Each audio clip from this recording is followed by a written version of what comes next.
Check, check. What's good? What's good? What's good? I am Capital.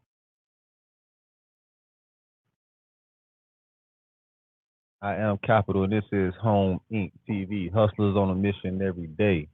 Sponsored by DividendsApparel.com. Whatever you do, make sure you do it Capital. Create a positive impact today and later. Fuck them haters. Get your motherfucking paper straight like that. And this is another real nigga reaction here with yours truly, Mr. Dividends himself. And today, my real nigga reaction, I like to be on a more positive vibe than what the internet is always on. So one positive vibe, way I spread positivity is through knowledge and those type of individuals, things like that. So I fuck with this nigga right, Dr. Umar. We're gonna watch his interview. I guess his most updated recent interview around current event topics, politics, presidential race, recent current events. Rest in peace to Miss Sonya Massey. And we just gonna get his intake. He's gonna get his shit. We just going on saying, I'm gonna see what's up, I'm gonna give my 1-2. Real nigga reaction. Reactions from a real nigga. Capital. And this is Home Inc. TV again. So let's load this up with Big Dog. Big Dog Dr. Umar. Pause. Yes, indeed. So I gotta ask you, right? About an hour ago, which is crazy, but Joe Biden, he dropped out the presidential election. Shout out Dialogue. I'm gonna just start a say that. Shout out Dialogue. This is what we watching. Dialogue.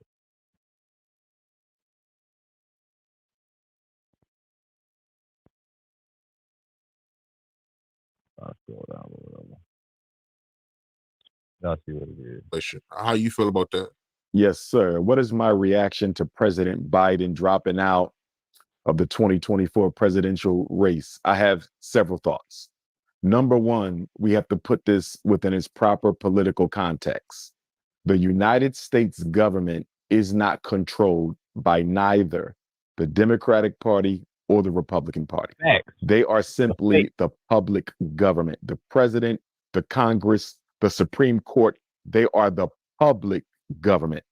But there is a private government, and that private government includes, but is not limited to, the National Security Agency, the Trilateral Commission, the Council on Foreign Relations, the Federal Reserve, and the Bilderberger Group. And the Bilderberger Group, we need to pay particular attention to, because the Bilderberger Group, in my opinion, at this moment in history, I believe is the most influential of all of the secret societies. It was the Bilderberger Group that made Barack Obama and Hillary Clinton come to a truce back during the Obama years when he was running for president and the Democrats were struggling over whether to nominate Obama or nominate Hillary Clinton. They both had to go and sit in the Bilderberger meeting and receive their marching orders. So I found it rather interesting that President Obama has surfaced as being one of the leading Democrats who influenced President Biden to step down. There's a strong possibility that it was the Bilderberger Group who gave Barack Obama the instructions to tell his good friend Joe Biden to stand down, because they may very well have wanted the Democrats to remain in power in the White House. But I think it's crystal clear, the more we get closer to Election Day on November the 5th, it's becoming more clearer that. Well, the Bilderberger Group is behind them stepping down for him to become president. And they're the force behind the presidency and all that.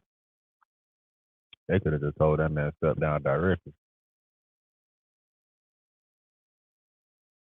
But I got other ideas about Joe Biden and all that, but I'll get to that later. The American public, from what I see, is more behind Donald Trump than they are behind President Biden. And I believe that the Bilderbergers may have told President Obama to instruct Donald Trump to stand down. But it gets more interesting because President Obama does not support Kamala Harris's endorsement. He said that the Democratic Party need to take a look at all of their potential contenders who could replace Joe Biden as the presidential nominee, which is kind of interesting from a personal standpoint because both he and Kamala Harris are two mixed race Africans who never really identified with Black people, and both were puppets for the white power structure. So you would think he would have a lot more in common with Kamala Harris. It could be a case of narcissism, but no matter how you look at it, I wouldn't be surprised to find out that the shadow government instructed Barack Obama to make President Biden stand down. And I'm also rather intrigued by the fact that President Biden decided to stand down on a Sunday, a non-business day, not Monday, not Tuesday, not Wednesday, not Thursday or Friday, but he did it during the weekend. That means that the shadow government found it necessary for him to be replaced right now and not a second longer. Let me make this make sense for the listening. Duh. You know what I'm saying? That boy Trump numbers catapulted after he survived that shot. Well, no way Biden was going to win again. Public. America is not a democracy. The people do not choose the president. Right. Presidents are publicly confirmed by the Electoral College. It is the Electoral College that votes for the president, not the people. Now, based on your popular vote, whoever wins the popular vote in a state generally will carry all of the Electoral College votes for that state. But the electors of that state are not required to vote for the person that won the popular vote. So, for example, you beat me in Pennsylvania for the popular vote for president of the United States. You clearly won the popular vote. The electors for the state of Pennsylvania, 99.9% of the time, will vote for you to be president because you carried the popular vote. But they are not required to do so by constitutional law. And the reason they are not required to do so by constitutional law is the United States government is not a democracy. It is a republic. It is not the rule of the majority. It is the rule of law. That's why the word democracy is not in the Constitution. The word democracy is not in the preamble. The word democracy is not in the Declaration of Independence. The word democracy cannot be found in any of the 50 state constitutions of this country. This is not a democracy. It is not the rule of the majority. It is a republic, the rule of the law. And who controls the republic? The aristocracy, the elite financial powers of this country. That's who really chooses the president. Now, if that is the case, why so much attention is put on the popular vote? Because since this is not a democracy, it is important to keep the illusion of inclusion alive and well. When people don't think they have a say in government, they overthrow it. When people don't think they have a say in government, they spark revolution. When people don't think they have a say in government, rebellions happen. So it is important for the power structure, the media, the corporate oligarchy to manipulate the American collective consciousness into voting for the person they pre-selected. It is important that the people come to the same conclusion through manipulation and indoctrination as the power structure. When the power structure chooses one president and the people choose someone else, then the illusion of a democracy begins to yield its dirty head. And that can spell trouble for maintaining the status quo and the social order. For example, in our lives, we've seen twice where a presidential candidate who won the popular vote lost the White House. Al Gore won the popular vote. George Bush won the White House. Hillary Clinton won the popular vote. Donald Trump won the White House. They can't keep letting that happen, because the more and more that the people choose one person and the power structure choose another, when people start to see that we really don't control this government, we really don't choose our leaders, they start to rebel. And that's why so much energy is put into the popular vote, because it needs to confirm the selection. And that's why niggas ain't rebelling. Because a rebellion was supposed to have been happening. A rebellion,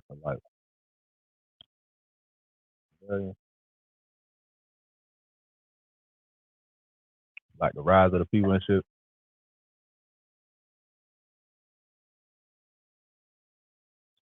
That happened. Especially for niggas. But I know this shit been again, like, for real.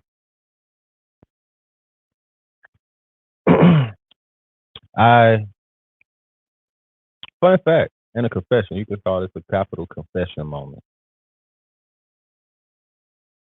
Capital confession moment. Confession is by capital.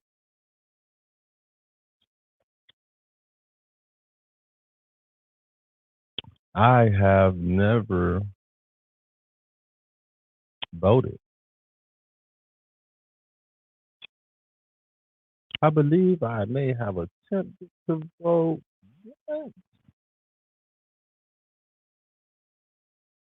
but not for the president. Did I vote?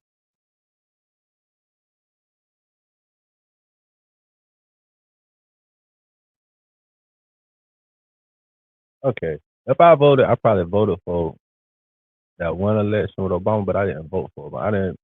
I voted for something.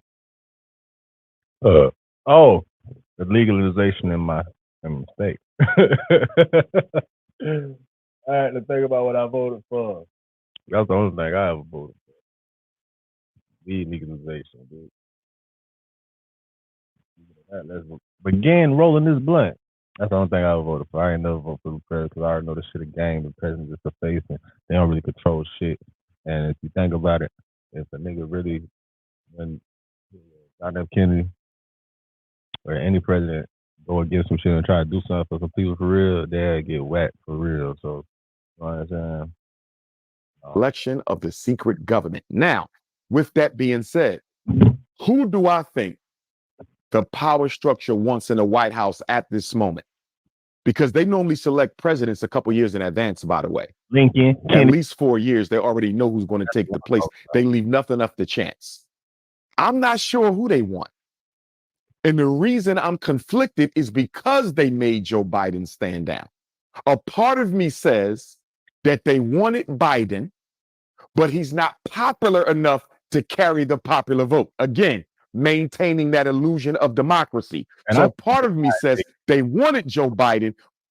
I'm going to just go ahead and say, I think Joe Biden died a year and a half, 2 years ago. And they got a clone in there standing in that looked like him, all that shit. Like, I seen tremendous movies with makeup and all of that shit that changed people out. Like, I didn't make somebody look. That somebody look a certain way and shit. It definitely got the tools necessary to hide a nigga away for a while until we could get him out this bitch safely and not have this woman vice president as president taking over and shit like that. Betcha that. That my dog, because he can piss me off. But he's no longer popular enough to hold the popular vote. So to keep the illusion of democracy alive, we got to tell Barack Obama to tell him to stand down. Let's put somebody else in that spot and see if they can carry it. That's a part of me. The other part of me could see a Donald Trump. And the reason another part of me could see a Donald Trump is Donald Trump and Republican presidents in general are pretty good for war. They're very good for sparking up war. But although they're good for war, they are poor at building relationships with second and third world nations. Why am I bringing that up? China is on the rise. China is on the global takeover. Can Donald Trump build the relationships with South Africa? Can he build the relationships with Nigeria and Cameroon? Can Donald Trump build the relationships with Ethiopia and Egypt that the shadow government needs America to have so they can continue to go into the mother continent and freely exploit the resources? I'm not sure Donald Trump is the president to build those political relationships with Africa, Jamaica, Brazil, so forth and so on. I'm not sure he's good for that. And if he's not good for that, if the shadow government doesn't believe Donald Trump is good enough to build those diplomatic relationships so white corporate America can continue to rob the resources of the black nations of this world, then they might choose resources over war. It's really going to come down to whether or not the shadow government values the Chinese threat more or the need to make money in war more. In other words, is this election more about the ability to dominate other people, or is it more about being diplomatic and being able to build relationships with Africa so you can exploit them diamonds, that gold, that silver, that gas, that oil? So I'm not sure which way the shadow government is tipping its hat because I'm not in those meetings, but I'll tell you what will help me make a better decision as to who they want in the White House. When I see who the final Democratic nominee is, if it's not going to be Kamala Harris, and who will be the vice presidential nominee for the presidential nominee. In other words, let me see who the Democrats end up with for president, and let me see who that Democratic presidential nominee is. We all know. We all know it's gonna be Kamala. Gonna be the goddamn Democratic candidate. Like, let's be for real, bro. There's been a woman's like run for the last 2 years, 3, however long they've been doing this. That I'm telling you. Probably when Joe Biden died, they put shit in order, make it look like all right.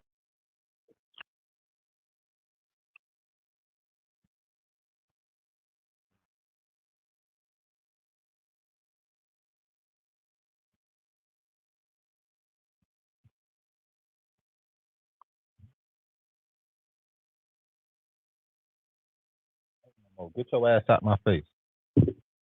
My bad, man. I was talking to my dog crazy, but he don't be listening, man. Ends up with for their vice president, and then I could probably give you a better idea as to whether or not the shadow government wants the Democratic president or the Republican president. Love and Hip Hop Atlanta is dropping its first cast album. I want to put this album together. And what they talking about with real artists. With what they talking about with this war shit? I think that shit that Donald Trump like surviving that, shot out all that propaganda shit with him supposedly getting attempted murder, a murder attempt on his head.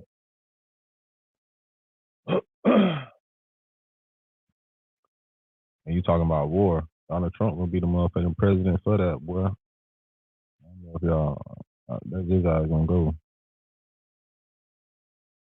Nobody gonna let.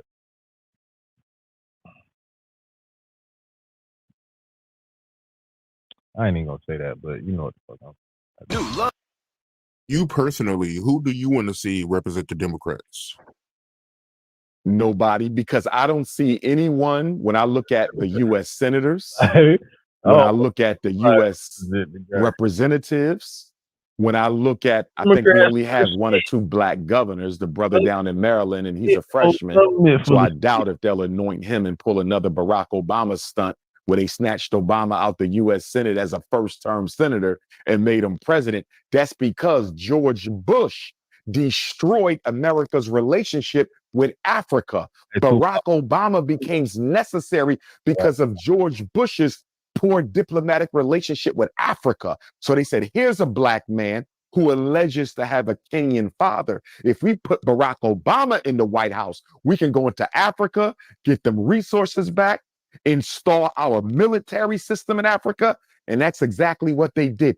Barack Obama was a supreme success for the white power structure in Africa. That's why they chose him. And just like George Bush made Obama necessary, Obama made Donald Trump necessary domestically, because Americans domestically got tired of hearing Barack Obama's rehearsed, pre-scripted answers to every question he was given. When Donald Trump came, sounding like a fool, but speaking from his heart, that endeared him to Americans who are sick and tired of the political game. They just want a genuine leader, even if he doesn't always make the right mistakes. So Bush made Obama necessary, Obama made Trump necessary, and then Trump made Biden necessary, and now Biden, it appears, may once again be making Trump necessary. But for me, I don't see anyone on the blue aisle or the red aisle that's speaking to the issues that affect American Africans. The George Floyd police reform bill still hasn't been passed. Nobody's talking about that. We don't have any anti-Black hate legislation at all. We have no economic empowerment legislation for Black people at all. Nothing about mass incarceration, nothing about miseducation, nothing about gentrification, nothing about police genocide. I'm sure you saw the situation that happened not too long ago with the sister in Springfield, Illinois, who was shot in the face 3 times maybe by a white deputy in her home, shot and murdered her in cold blood in her home. And we still don't have any anti-hate legislation or the George Floyd Police Accountability Act. And I don't think either candidate, President Biden or President Trump, has spoken to that. Now, let's say Kamala Harris walks in. Are they pussy? My question would be, how is Vice President Kamala Harris any better for Black men in America than Donald Trump? How is she any better for Black men in America than President Biden? President Biden may have drafted Bill Clinton's 1994 crime bill, but Kamala Harris did all she could to implement Bill Clinton's 1994 crime bill. Look at all the Black people that Kamala Harris had arrested and thrown in jail while she served as a prosecutor over in California. So in my opinion, if the Democratic Party wants the Black male vote, I'm not too sure they get it with Kamala Harris, but I know what she's going to do. She's going to do exactly what the Republicans just did in Milwaukee with our sister Amber Rose and with Hulk Hogan. Wait till you see the Europeans who are going to speak at the Democratic National Convention. It's going to be a complete circus. I'm telling you what they're going to do. I believe they're going to grab the rappers and they're going to grab the athletes. They're going to find someone extremely popular within the hip hop industry and the entertainment world to speak for Kamala Harris or whomsoever the Democratic Party convention nominates. I promise you, because they have to outdo Hulk Hogan and they have to outdo Amber Rose. Now, with that being said, let me speak to both of them quickly. Hulk Hogan. When I was a 4th and 5th grader right here in Philadelphia, growing up in elementary school, I was a Hulk Hogan fan. Anytime Hulk Hogan came to wrestle at the Spectrum in Philadelphia, I was there. I had the dolls. I had the belt. We used to make them out of cardboard and aluminum foil. I had all the wrestling magazines. I don't think there was a stronger Hulk Hogan fan in elementary school back in those days. Since then, what have we learned? In 2007, I believe it was, Hulk Hogan was caught on tape calling his daughter's Black boyfriend the N-word. He was subsequently dismissed from the WWE Hall of Fame in 2015. They reinstated him a few. Come on, man. Hulk Hogan is saying, come on, brother. Brother, this man, what the fuck think that brother shit was? years later because they claimed he apologized and worked on himself and all these other lies. So guess what happens a couple weeks ago? A couple days ago, this Black sister alleges that Hulk Hogan fired her from being a brand ambassador for his new Great American beer. So he has some beer he's selling. Damn. Somehow a black woman gets hired to be a brand ambassador for Hulk Hogan. And he fires her once he finds out she's black. Now, his public relations manager claims, who is black, that he can't be a racist because after all, he hired me. And of course, we know that that's complete nonsense. But here's the issue. For Donald Trump and the Republican National Committee to bring Hulk Hogan to Milwaukee, a city that is predominantly black. African people are the largest ethnic group in the city of Milwaukee. You brought Hulk Hogan to Milwaukee for the Republican National Convention when he fresh off an allegation of racism. You know what that tells me? That they don't care about black people, which we already know, but it also shows you that they are bold and unapologetic in not giving a damn about black people. How do you bring a confirmed racist, Hulk Hogan, to a black city, Milwaukee, to speak for Donald Trump if you care at all what black people think? And what did Hulk Hogan say in his closing statements? Hulk Hogan specifically said, you criminals, you scumbags, you lowlifes, and you drug dealers. Criminals, drug dealers. Criminals, drug dealers. Doesn't that sound like the same rhetoric that George Bush used to get elected? That's the same rhetoric George Bush Sr. used to get elected. See, so Donald Trump is digging back in the Republican Party playback, and they're weaponizing race against black people with the criminal and lowlife, because we all know what color. They're not thinking about white folks when they hear criminal, and they're not thinking about white folks when they hear lowlife. So he's literally criminalizing black people to get elected, while black people are running around thinking he's the best thing since sliced bread. Now, let me go to my sister, Amber Rose. Sister Amber reached out to me a couple months ago to do an interview, which we may do. That'll be completely up to her. I told her I'm willing to do it. I was interviewed on Power 99 FM, Philadelphia's #1 hip hop and R&B station, a few days ago. And the question came up, did I see Amber Rose's Republican National Convention speech? And I had not seen it, but Sister Roxy, shout out to Roxy and Mikey Dread, Power 99, Sister Roxy talked about how she felt that Amber Rose never really identified as a black woman. I said, well, in my conversation with Sister Amber Rose, she very much affirmed the fact that she was African.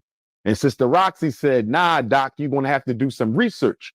So after my interview on Power 99 the other day, I went home and I did some research. First of all, I watched Sister Amber's RNC speech from Milwaukee. I watched it. And Sister Roxy had alluded to an interview Amber did 9 years ago in 2015 when she said, and I did hear her say, that I am not a black woman or I do not identify as a black woman. So Sister Roxy was correct. Amber did say that. But in defense of her, I said, which is the same thing I said to the Kendrick supporters when they came at Drake for wearing the blackface.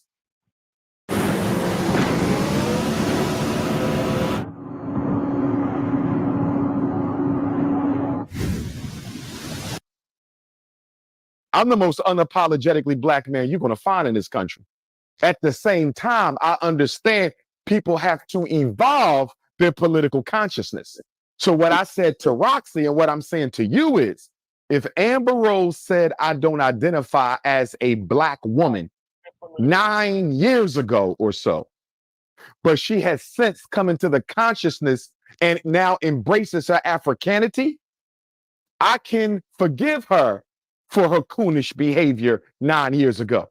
If Drake comes to me and says, yeah, Doc, I put on a blackface, I make jokes about black people because I was primarily raised in a Jewish household and I kind of saw myself as white, but I've evolved since then and I know I'm a black man, I can forgive him for his previous coonish behavior. My thing is this: if Amber Rose considers herself a black woman now, I can't hold her to that. She's still responsible for what she said, but she don't get canceled because she's grown. If Drake says, I did that, but I now consider myself a black man, I can't cancel him because at least he has evolved. All of us suffer from post-traumatic slavery disease.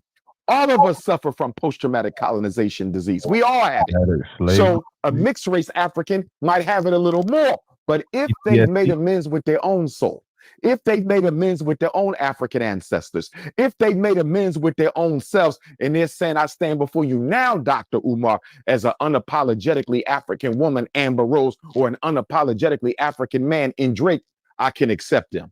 So with that being said, nothing Amber Rose said in her speech in Milwaukee the other day, I found to be disrespectful or towards Black people, or should I say warranting of a cancellation.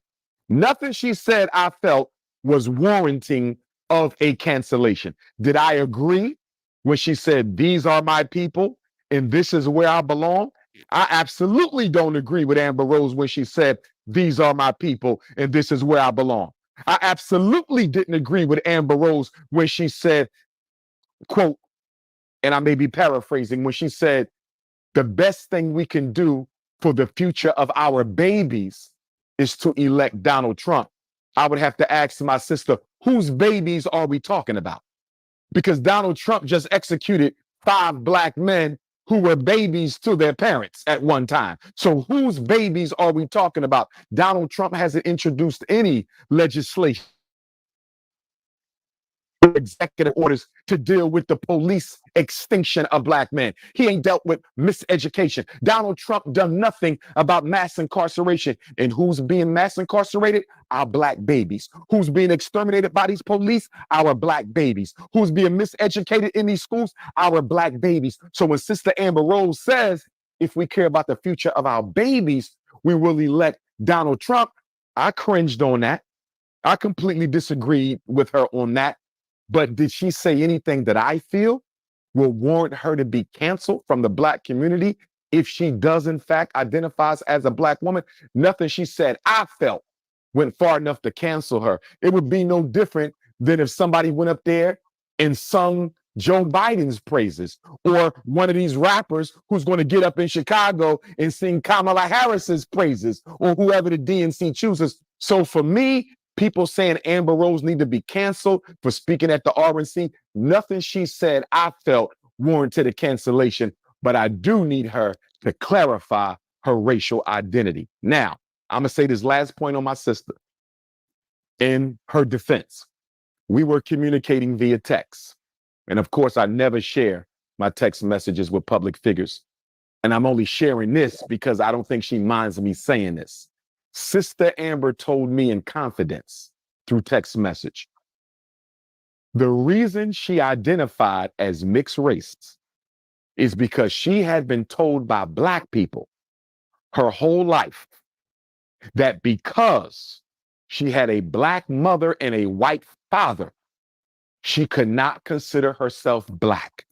She said she had been told that if she had a white mother and a Black father, that she had been told that the man dictates the race of the child. And she said that she was led to believe by us, by Africans in America. And of course, she's from right here in Philadelphia, as am I. But she was led to believe by us that because her father was white and not Black, she could not identify as one of us. Now, assuming she's being honest, and I have no reason to believe she's not, assuming Sister Amber is being honest, I can't fault her if we made her to feel that she was not Black. Guess why? I talked to a lot of mixed race Africans. And as you know, Art, I think we've had this conversation before. With Pan-Africanists, we believe in a one-parent rule. One parent. If your mother Black or your father Black, as long as you identify full-time, we accept you as African. That's how it was for the most honorable Marcus Garvey. That's how it was for Kwame Nkrumah. That's how it was for Patrice Lumumba. That's how it was for Robert Sobukwe. That's how it was for Bishop Henry McNeil Turner, Major Dr. Martin Robinson Delaney, Bishop Alexander Crummell, Edward Wilmot Blyden, going back almost 300 years. If you were mixed and you consider yourself one of us, you had a black parent, you were one of us. And that's what I told Sister Amber in response. We haven't talked since then, okay? But all I'm saying is to clear the air. If black people made her feel that way, and there is sufficient proof that they did. Why do I say that, Art? Because right now we're dealing with this multiracial thing. You have American Africans saying that if your mama black and your daddy white, you not black. Or if your mama white and your daddy black, you not black. Or if either parent is not black, you not black. So there is evidence. I know for a fact that what she's saying is true. Is it true for her? Is she just making that up? I'm not going to put that on her. She spoke to me in confidence. I believe she told me the truth in confidence. But yet and still, just like Drake, Sister Amber is going to have to publicly declare whether or not you identify as a black first woman like Drake, black first man, or whether y'all want to be considered mixed race. And I don't support mixed race, because when a black person tells me they're mixed race, Art, what they're telling me is I may not be good enough to be white, but I'm too good to be black. And that is why I do not identify with people who call themselves mixed race. Now, to clarify, Art, I don't care if they say I'm mixed race for the purpose of making sure people know I have non-African parentage. In other words, if I'm identify myself as mixed race, so people understand my biological ancestral origin. Damn, I'm thinking, goddamn. That shit just fucked with me. I got a cousin. His mama white or Italian. I always used to fuck with him and say he like a Mexican.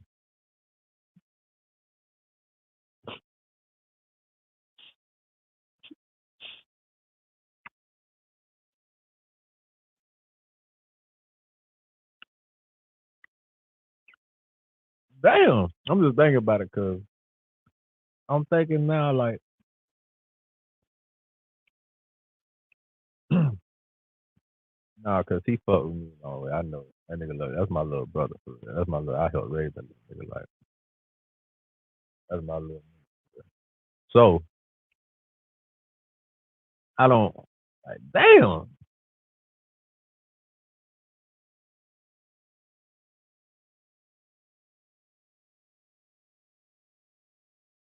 Good to be black. I'm just wondering. I'm trying to analyze. I'm thinking about my little cousin, his marriage, how he used to act. Like if he was like, nah, he got a white girlfriend. I just understand. I already know. I understand. That's how I usually go. I don't know. I got to think about that. That's cool. I'm talking socially, politically, professionally, culturally. How do you identify? And if they say mixed race over black, I couldn't consider Amber Rose or Drake my brother or my sister, but I believe they are both black first. And being black first doesn't mean you have to reject your white parent, your white family, your white ancestry. Just like when my brother Charlemagne told me the other day on the Breakfast Club, he said, well, Drake says he's a Jew. I ain't got a problem with that. He came from a Jewish mother. Just because he admits he's Jewish doesn't mean he rejects being black.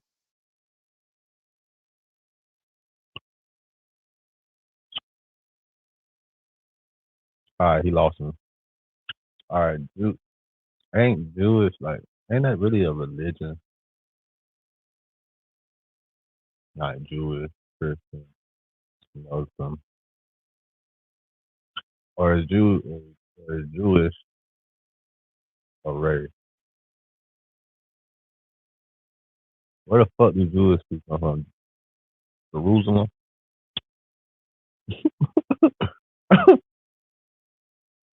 Because Jewish people study Judaism. He just fucked me up with that because can't Jews be black? Ain't it when Jews? Let's not go down that rabbit hole. But if he's pushing I'm Jewish all day and I never hear I'm a black man. I'm not going there because I want to create a positive impact. I don't want to get shut down before I got there and get started with my positivity. Know what I'm saying? But I'm just saying, wasn't like Jews being Jewish means you study a religion, or am I wrong? Somebody let me know. I need to know. Tell me, am I wrong? Jewish, a race of white people? Is it supposed to be a race of white people? Or did they try to make it that way over time? White shit? Ain't no such thing as black Jews. Damn. So can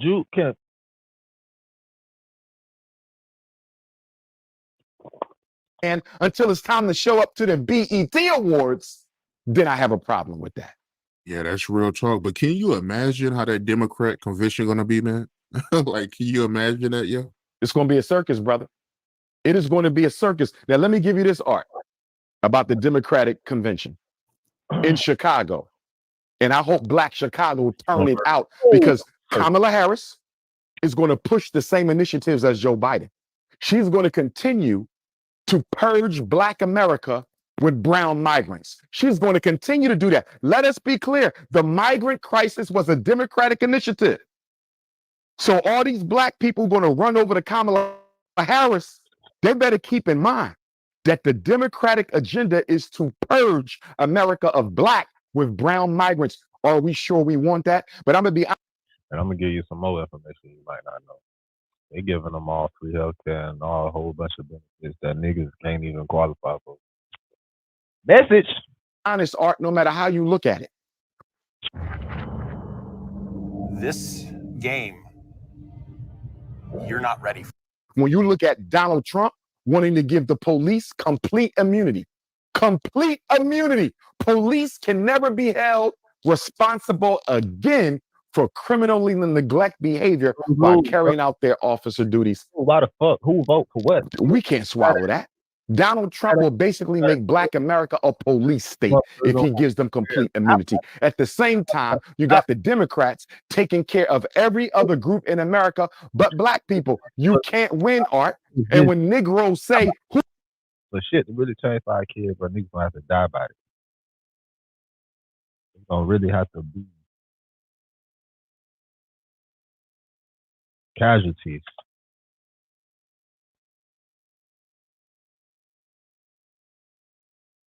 I hit something.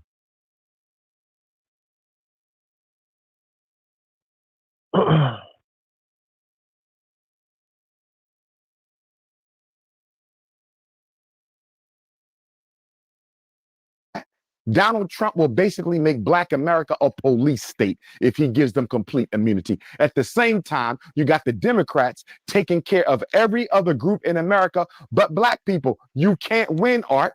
And when Negroes say, who do we vote for? The lesser of the two evils. Which one is the lesser of the two?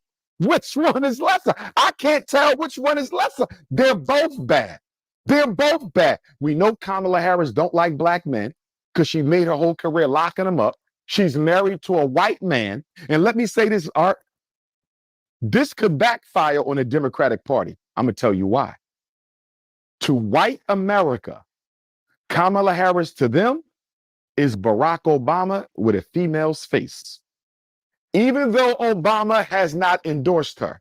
And I'm going to be honest with you, Art, that could be politically motivated. Barack Obama may publicly be saying he doesn't endorse VP Kamala Harris for president of the United States, so it doesn't appear to the American people that she will simply be Barack Obama's puppet on strings. In other words, that could be a chess move. I'm going to tell the American. Wasn't she on the phone with Obama and Michelle, some shit like that? That was probably just some shit that they put out or something. American public, I don't support her, so it doesn't look like I'm the one making all the decisions, when the truth of the matter is a Kamala Harris White House might be a Barack Obama White House wearing a skirt. Speaking of Kamala, right? How do you feel about her? Because I know you made a comment earlier saying that she don't claim her black side. House Nick, just like Barack Obama, they do what they need to do to stay close to the white power structure. She made a career locking up black people. This is the same woman who went on international television, Art, let me remind you, about a year or two ago and said, America is not a racist country. You want me to go vote for a so-called black woman who went on international television and told the world that America is not a racist country? She spit in the face of the family of Trayvon Martin. She spit in the face of the family of Breonna Taylor. She spit in the face of the family of Michael Brown, Alton Sterling, Philando Castile, Amir Locke, Dante. We can go on and on. Tamir Rice, all the Africans murdered by police, which are state-sanctioned executions. Let us be clear. The police are agents of the state. When the police kills a black person, that is a state-sponsored execution. And in response to all this racism, the execution of George Floyd, this part-time black woman says America is not racist. And when I say part-time, Art, I'm not poking fun at her because she's being mixed race. I want to be clear. I'm poking fun at her because she can rarely be found speaking up for black people. My issue ain't her being mixed race. Nobody's responsible for how they come into this world. My issue with her is not identifying with her people. I remember another interview I saw with Kamala Harris, Art, and she said, somebody asked her, what are y'all going to do for black people? And she said, we can't pass laws just for black people. She said this, we can't do things just for black. Well, Kamala Harris, can I ask you a question, Madam Vice President? And If the Democratic Party can't do anything just for black people, why did y'all pass a law only for Asians? Why did y'all pass a law only for Native Americans? Why did y'all pass a law only for transgenders? Why did y'all pass a law only for LGBTQs? Why did y'all pass a law only for immigrants? If you can't do anything just for black people, this is what she said. It came out of her mouth. If you can't do anything just for black people, how was it possible for you and President Biden to do all these other things for specific ethnic groups in this country from whose benefit no other group can take anything from? Complete contradiction. Kamala Harris is not for black people. But you know what's going to happen? I'm going to tell you why they went that way. Or if they stay that way, they could flip her out. But let's say, for the sake of conversation, because Joe Biden did pass her his nomination, even though it's not his decision. She has his support, but the party got to choose her in Chicago. But let's say Kamala Harris gets the Democratic Party nomination in Chicago the week of my birthday, August 19th, I believe the DNC begins, or the 17th. Already. Anyhow, here's why they're going to go that way, Art. Why are the Democrats about to give us the first woman president in American history? I'm going to tell you why. In 2022, there were 10 million more women registered to vote than men in America. Now, I'm talking everybody, Art. Black, white, red, yellow, brown, gay, straight, everybody. There were 10 million more women registered to vote than men, even though there's only about 3 more million women than men in this country. Population-wise, there's not a great gender disparity. You only see that when you come to the black community for reasons of extermination, incarceration, miseducation, right? And sexual confusion, right? So outside of Black America, the male-female gender balance is almost the same. I believe there's 168 million adult women in America, and there's about 165 million adult men in America. So you only have a 3 million person discrepancy. Now, those 10 million votes, there's 10 million more women registered to vote than men are. Elections have been decided by votes less than 10 million. You've had elections decided by 1 million. You had elections decided by 2 million. You've had elections decided by 3 million. You've had elections decided by 700,000 votes. If there's 10 million more women registered to vote than men in America across all race, colors, and class, if we nominate Kamala Harris as the Democratic Party's president, can she bring us those women votes, those undecided women? Can Kamala Harris bring us all the poor Black women, the working class Black women, the And they upper will class? do Can it. she bring us the white middle class women? Can she bring us the poor white women? They are banking on the fact That would that be there's 10 million more women than men registered. And if we amazing. stick Kamala Harris out there for us, can she bring us the greater share Right. of those 10 million female votes? Here's what it's going to come down to. Do white women prefer a woman of color or a white man? That's what it's going to do. White American women prefer to have a white man in the presidency or a woman of color? And you know what I think, Art? I'm not completely decided, but I would say to you, wasn't this question already answered for us when Donald Trump took on Hillary Clinton? Did not America's white women choose Trump over Clinton? When it came time for the Electoral College to cast them votes, they went with Trump. So if they chose Trump over Clinton, here's the question, Art. If American white women chose Donald Trump over Hillary Clinton the first time Trump ran against a Democratic female, why would they switch and choose Kamala Harris over Trump the second time? If they chose Trump over a very well experienced, very popular Hillary Clinton the first time, why would they switch and now choose a Black woman, half Black, half South Asian, half East Indian? Why would they choose a Black woman over Trump when they didn't even choose Hillary Clinton over Trump?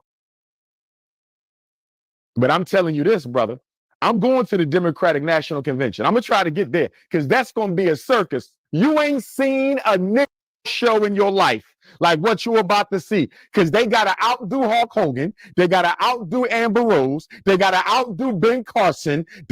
You want to see a house spoon show in Chicago like you have never seen. I cannot wait to see which rapper. I cannot wait to see which rapper, which basketball player, which football player, which comedian, which actor. I cannot wait to see which one of these house Nick celebrities is going to go to bat for the Democratic Party. And here's my thing, Art. I'm not dismissing the Black celebrities for speaking at the Democratic National Convention just for that reason. I'm dismissing them, Art, because they're going to go up there, show up and show out for the Democrats without a single promise to their community, without a single pledge to their community, without a single concession to their community. With all we've been through and all we're about to go through, how the hell can you fly your ass to Chicago, basketball player, football player, rapper, actor, dancer, singer, comedian? How can you go up there and show up and show out for Kamala Harris, who never did a damn thing for Black people? That's my issue. And I'm going to tell you this right now. Every Black person listening to me, on November the 5th, you need to be in a Black community when the election results are read. My bougie nigga living in the suburbs, living in an all-white community, you do not want to be caught outside on November the 5th if Donald Trump loses. Because here's my thinking, Art. We only got 3 months and a few weeks to the presidential election. Let me say that again. We only got 3 months and a few weeks to the presidential election on November 5th. You mean to tell me Joe Biden backs out with 3 months left, anoints Kamala to his spot? She only got 3 months to campaign, and you still going to beat a very popular Donald Trump?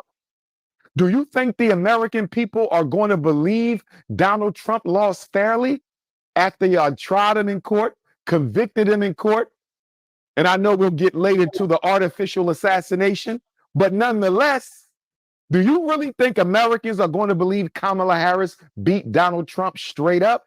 I'm not too sure about that.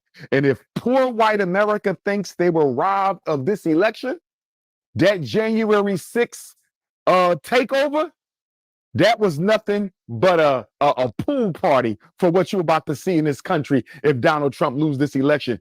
I would not want to be a black person in a white neighborhood on November the 5th, 2024, when those presidential election results are read and Donald Trump is not the winner.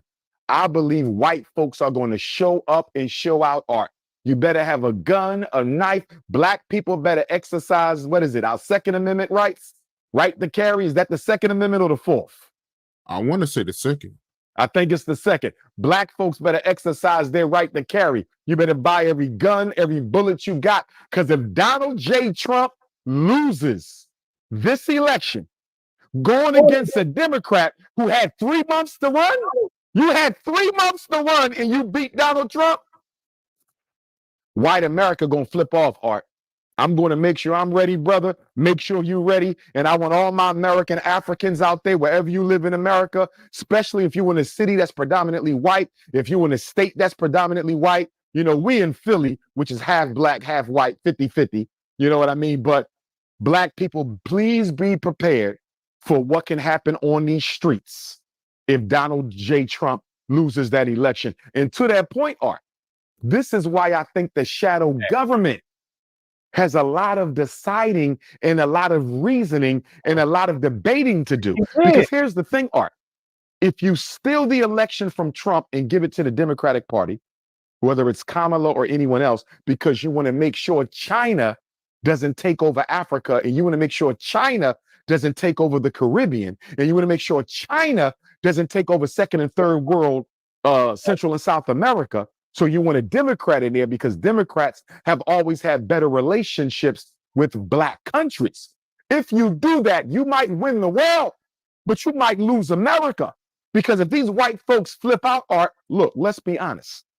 The American public has more weapons than the American military. Let me say that again. The American public, 350 million people, they have more guns than the U.S. military. Now, the military has better weapons. Right. They got better weapons. Now, that's exactly what I was going to say. They have better weapons, advanced weapons, high technological weapons. The weapons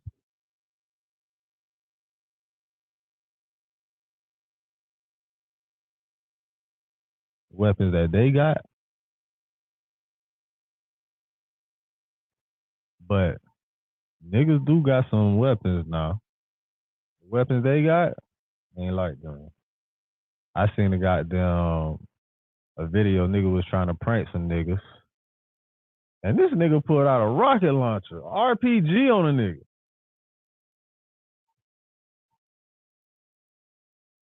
Nigga was fucking with it, like, nah, it's just a prank, That boy turned around, that nigga pulled RPG out his pants, turned around. Oh, y'all niggas trying to blow up, huh? Y'all finna blow up for real. Whoa, what are, like, the fuck? But niggas got, the American public definitely do have more than the army or military, because there's more of us. Mainly, what I think.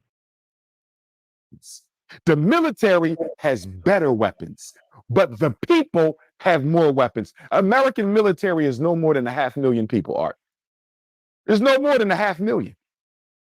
How are you going to put 500,000 against 350 million with more weapons? You're not winning that. If the U.S. military has to go to war with her own citizens, I believe the U.S. military will lose.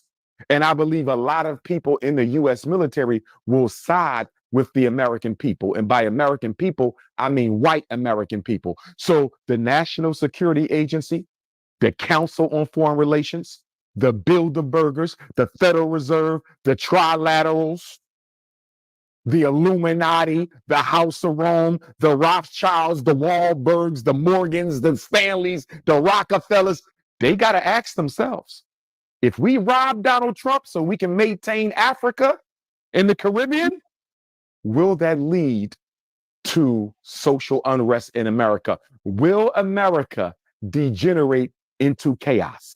Will we have to evoke martial law? That's a hell of a decision to make. Do I go for the resources or do I maintain American status quo? Because Art, if America breaks down internally, China is the new superpower. The only thing keeping China from being the world superpower right now is this country. If this country descends into chaos, China runs the world. Does the power structure, does the secret government of this country really want China in charge? That's the question. Yeah, that's real talk. And speaking of Kamala, that's Montel Williams' old joint, right? I believe they dated. I believe they dated. Here they go. But you know, politics and entertainment, those two worlds are very similar. And what I mean by that, people often date and compromise themselves to the top. I mean, the fact that Kamala Harris couldn't find a single black man to marry. I mean, you got to think about this. See, Art, you know, when we start talking about that snow bunny crisis, right? I'm not sure if people really see how deep this goes. See, if Art marries a white woman, it ain't just about you marrying a white woman. You married her culture. You married her values. You married her family. You married her race. Not only that, you're saying I couldn't find a single black woman on the face of the earth who was good enough to make my wife. When Kamala Harris married that white man, she basically told every black man on earth, none of you are good enough to be my equal. But guess what, Art? Don't be surprised that this whole thing was set up from the beginning by the shadow government. Don't be surprised. It could have been in the playbook 8 years ago that we're going to make Joe Biden step down on a Sunday. No way. No way. That could have been in the playbook to anoint Kamala. And you say, why? Why do they want Kamala Harris? You know why? India is a world superpower. India is a world superpower. India is the tech giant of the planet Earth. She has one of the top 5 populations in the world. She's one of the most influential governments on Earth. And America cannot afford for Russia and China to draft India. And now America has to deal with a 3-headed monster. China is already one of the most populated nations in the world and is also one of the most economically powerful countries in the world. India is economically powerful. India has one of the large world populations. And just like China is the Walmart of the world, India is the tech giant of the world. So this could possibly be a play by the power structure to use Kamala Harris to go into India and try to use her diplomatic power to bring India back to America. Because remember, India is a BRICS country. India is in with Brazil, Russia, India, China, South America. She already in BRICS, but she hasn't formally said, I'm riding with China against America. India hasn't formally said, I'm riding with Russia against America. If India decides to ride with Russia and China, America over, we might as well all move out. And that's why I can see this as a diplomatic move. Given the East Indians an American president, that's a hell of a consolation prize. Think about that now. I made one of you the president of our country to stop you from riding with Russia and China. It's a hell of a consolation prize. And let me say this to all my black women out there, because I love my Alpha Kappa Alpha sorority sisters. I love the pink and green. And I know Kamala Harris is a member of Alpha Kappa Alpha Sorority Incorporated. But this is what I want to say to my AKA sisters and all black women. Not just my AKA sisters who I love and respect, tremendous respect for the AKAs and all the sororities, the whole divine nine. But if black women think Kamala Harris is going to get in office and take care of them, if black women think Kamala Harris is going to get in office and take care of them, or they got something else coming. You know what she's going to take care of? Her East Indian immigrants. You think East Indian immigrants are already buying up a lot of the franchise restaurants and franchise stores? They're already buying up a lot of the hotel chains in America. Let Kamala Harris become vice president. By the time she's done, if she can get 8 years, If she can get 8 years, by the time Kamala Harris is done being president of the United States of America, the East Indian people will be the priority minority in this country. Not the homosexuals, not black people, not Latinos. Let Kamala Harris get that White House. The East Indian American will be the priority minority by the time she leaves the Oval Office. Yeah, I can see that. But I got to ask you about Trump. How you feel about his assassination attempt?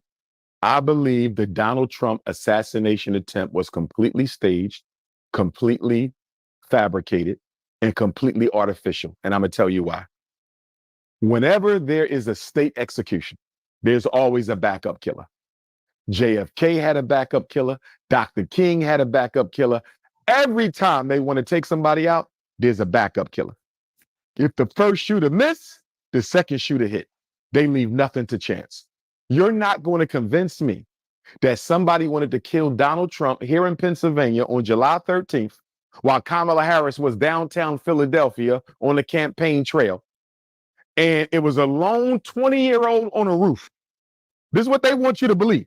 A 20-year-old nerd got up on the roof with no help, no support, no comrades, and tried to take out former President Donald Trump. You know what that sounds like, Art? That sounds exactly like the story they gave us of the Dr. King assassination. What did they tell us? James Earl Ray acted alone, climbed up in the building, and shot Dr. King above a grassy knoll. And we believed that story for a quarter of a century until what happened, Art? The late Queen Mother Coretta Scott King, God rest her soul, and her children, Dr. King's children, and their white lawyer, William Pepper, sued in U.S. court and proved in court. This is official record, Art. Anybody can check it out. Dr. King was assassinated by the U.S. government. James Earl Ray had nothing to do with it. Dr. King was assassinated by the U.S. government. James Earl Ray had nothing to do with it, so much so that Dr. King's family tried to help James Earl Ray get out of jail. They knew he was so innocent, Art. They tried to help him get out of jail. But when you go to the National Civil Rights Museum in Memphis, when you go to the National Civil Rights Museum in Memphis where Dr. King was murdered, because, you know, they turned that hotel into the National Civil Rights Museum. Best museum in the country, by the way. But when you go there, what does the information still say in the museum? James Earl Ray shot Dr. King across the street up in that window, even though it's already been proven in court that the FBI and the U.S. military killed Dr. King. Dr. King was assassinated by a sharpshooter from the Memphis Police Department. A sharpshooter from the Memphis Police Department, and the Green Berets of the U.S. Army was the backup shooters. The Green Berets of the U.S. Army were the backup shooters. That's who killed Dr. King, not James Earl Ray. And now here they running the same playbook. Look at it, same playbook. A 20-year-old nerd climbed up on the roof and shot President Trump. And let me get this right. National Security Agency couldn't see him. CIA couldn't see him. Secret Service couldn't see him. FBI couldn't see him. Homeland Security couldn't see him. Come on, man. Y'all got satellites that could spot a fly on the ground. Sure, fuck that. So you got satellites that can spot a mosquito on the wall, but y'all couldn't spot a 20-year-old nerd with a rifle on the roof. Who's believing that? And then check it out, Art. When Donald Trump allegedly gets hit in the ear, if you that close, you pop off again with a second shot. If you hit him that close, you popping off with a second shot. Why didn't he use a semi-automatic to begin with? But here's the other question. Why didn't they cover Donald Trump's head? So somebody wanted to take you out. You just got shot in the ear and your head is still up, not bigger. You walk down the steps with your head exposed. Come on, Art. Who do you know? Listen, if you in the hood and somebody shoot, what's the first thing you do? Duck down. In the hood, you're going to duck down. So you running for president of the United States. You just got shot in your ear and they still leave your head exposed almost the entire time he was on the rostrum, going down the steps, and Donald Trump even stood up and put a fist and shook his fist like this. Bull crap. Bull crap. That was a state-sponsored artificial assassination attempt. And the question is, why did they do it? I'm going to tell you why I think. This is my early assessment. Somebody got the drop that the power structure was going to tell Joe Biden to bow out. Somebody got the drop because the assassination attempt was a few days ago. Biden just stepped down. Somebody in the Republican elite got the drop that Biden was going to step down. So they artificially created this assassination attempt to do what? Increase Donald Trump's popularity with the American people. This man survived an assassination attempt. How can you not vote for him? He's the people's champ. He doesn't represent the power structure. He doesn't represent the establishment. He doesn't represent the elite. He doesn't represent the shadow government. Donald Trump represents the people. If he didn't, why would they try to kill him? That was a publicity stunt for popularity because they knew Biden was stepping down and they need Donald Trump to be able to take on and win against Kamala or whoever the Democratic Party anoints in Biden's absence. That was complete publicity stunt. And now he walking around with a diaper on his ear. He ain't got a concern in the world. You see him? He using the assassin. I took a bullet for my country. That's what I took a bullet for my country. That's exactly why they did it. That was one of the best campaign stunts, popularity schemes I ever seen in my life. They don't miss when they shoot.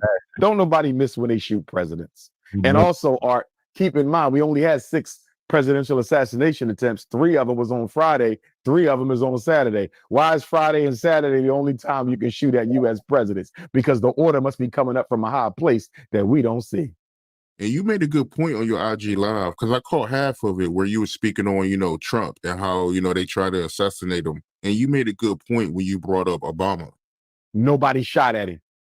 More death threats. Barack Obama received more death threats probably than all other presidents in American history put together, and nobody never shot at him. And you mean to tell me Donald Trump, as popular as he is, gets shot at? I'm not buying it. He didn't even duck.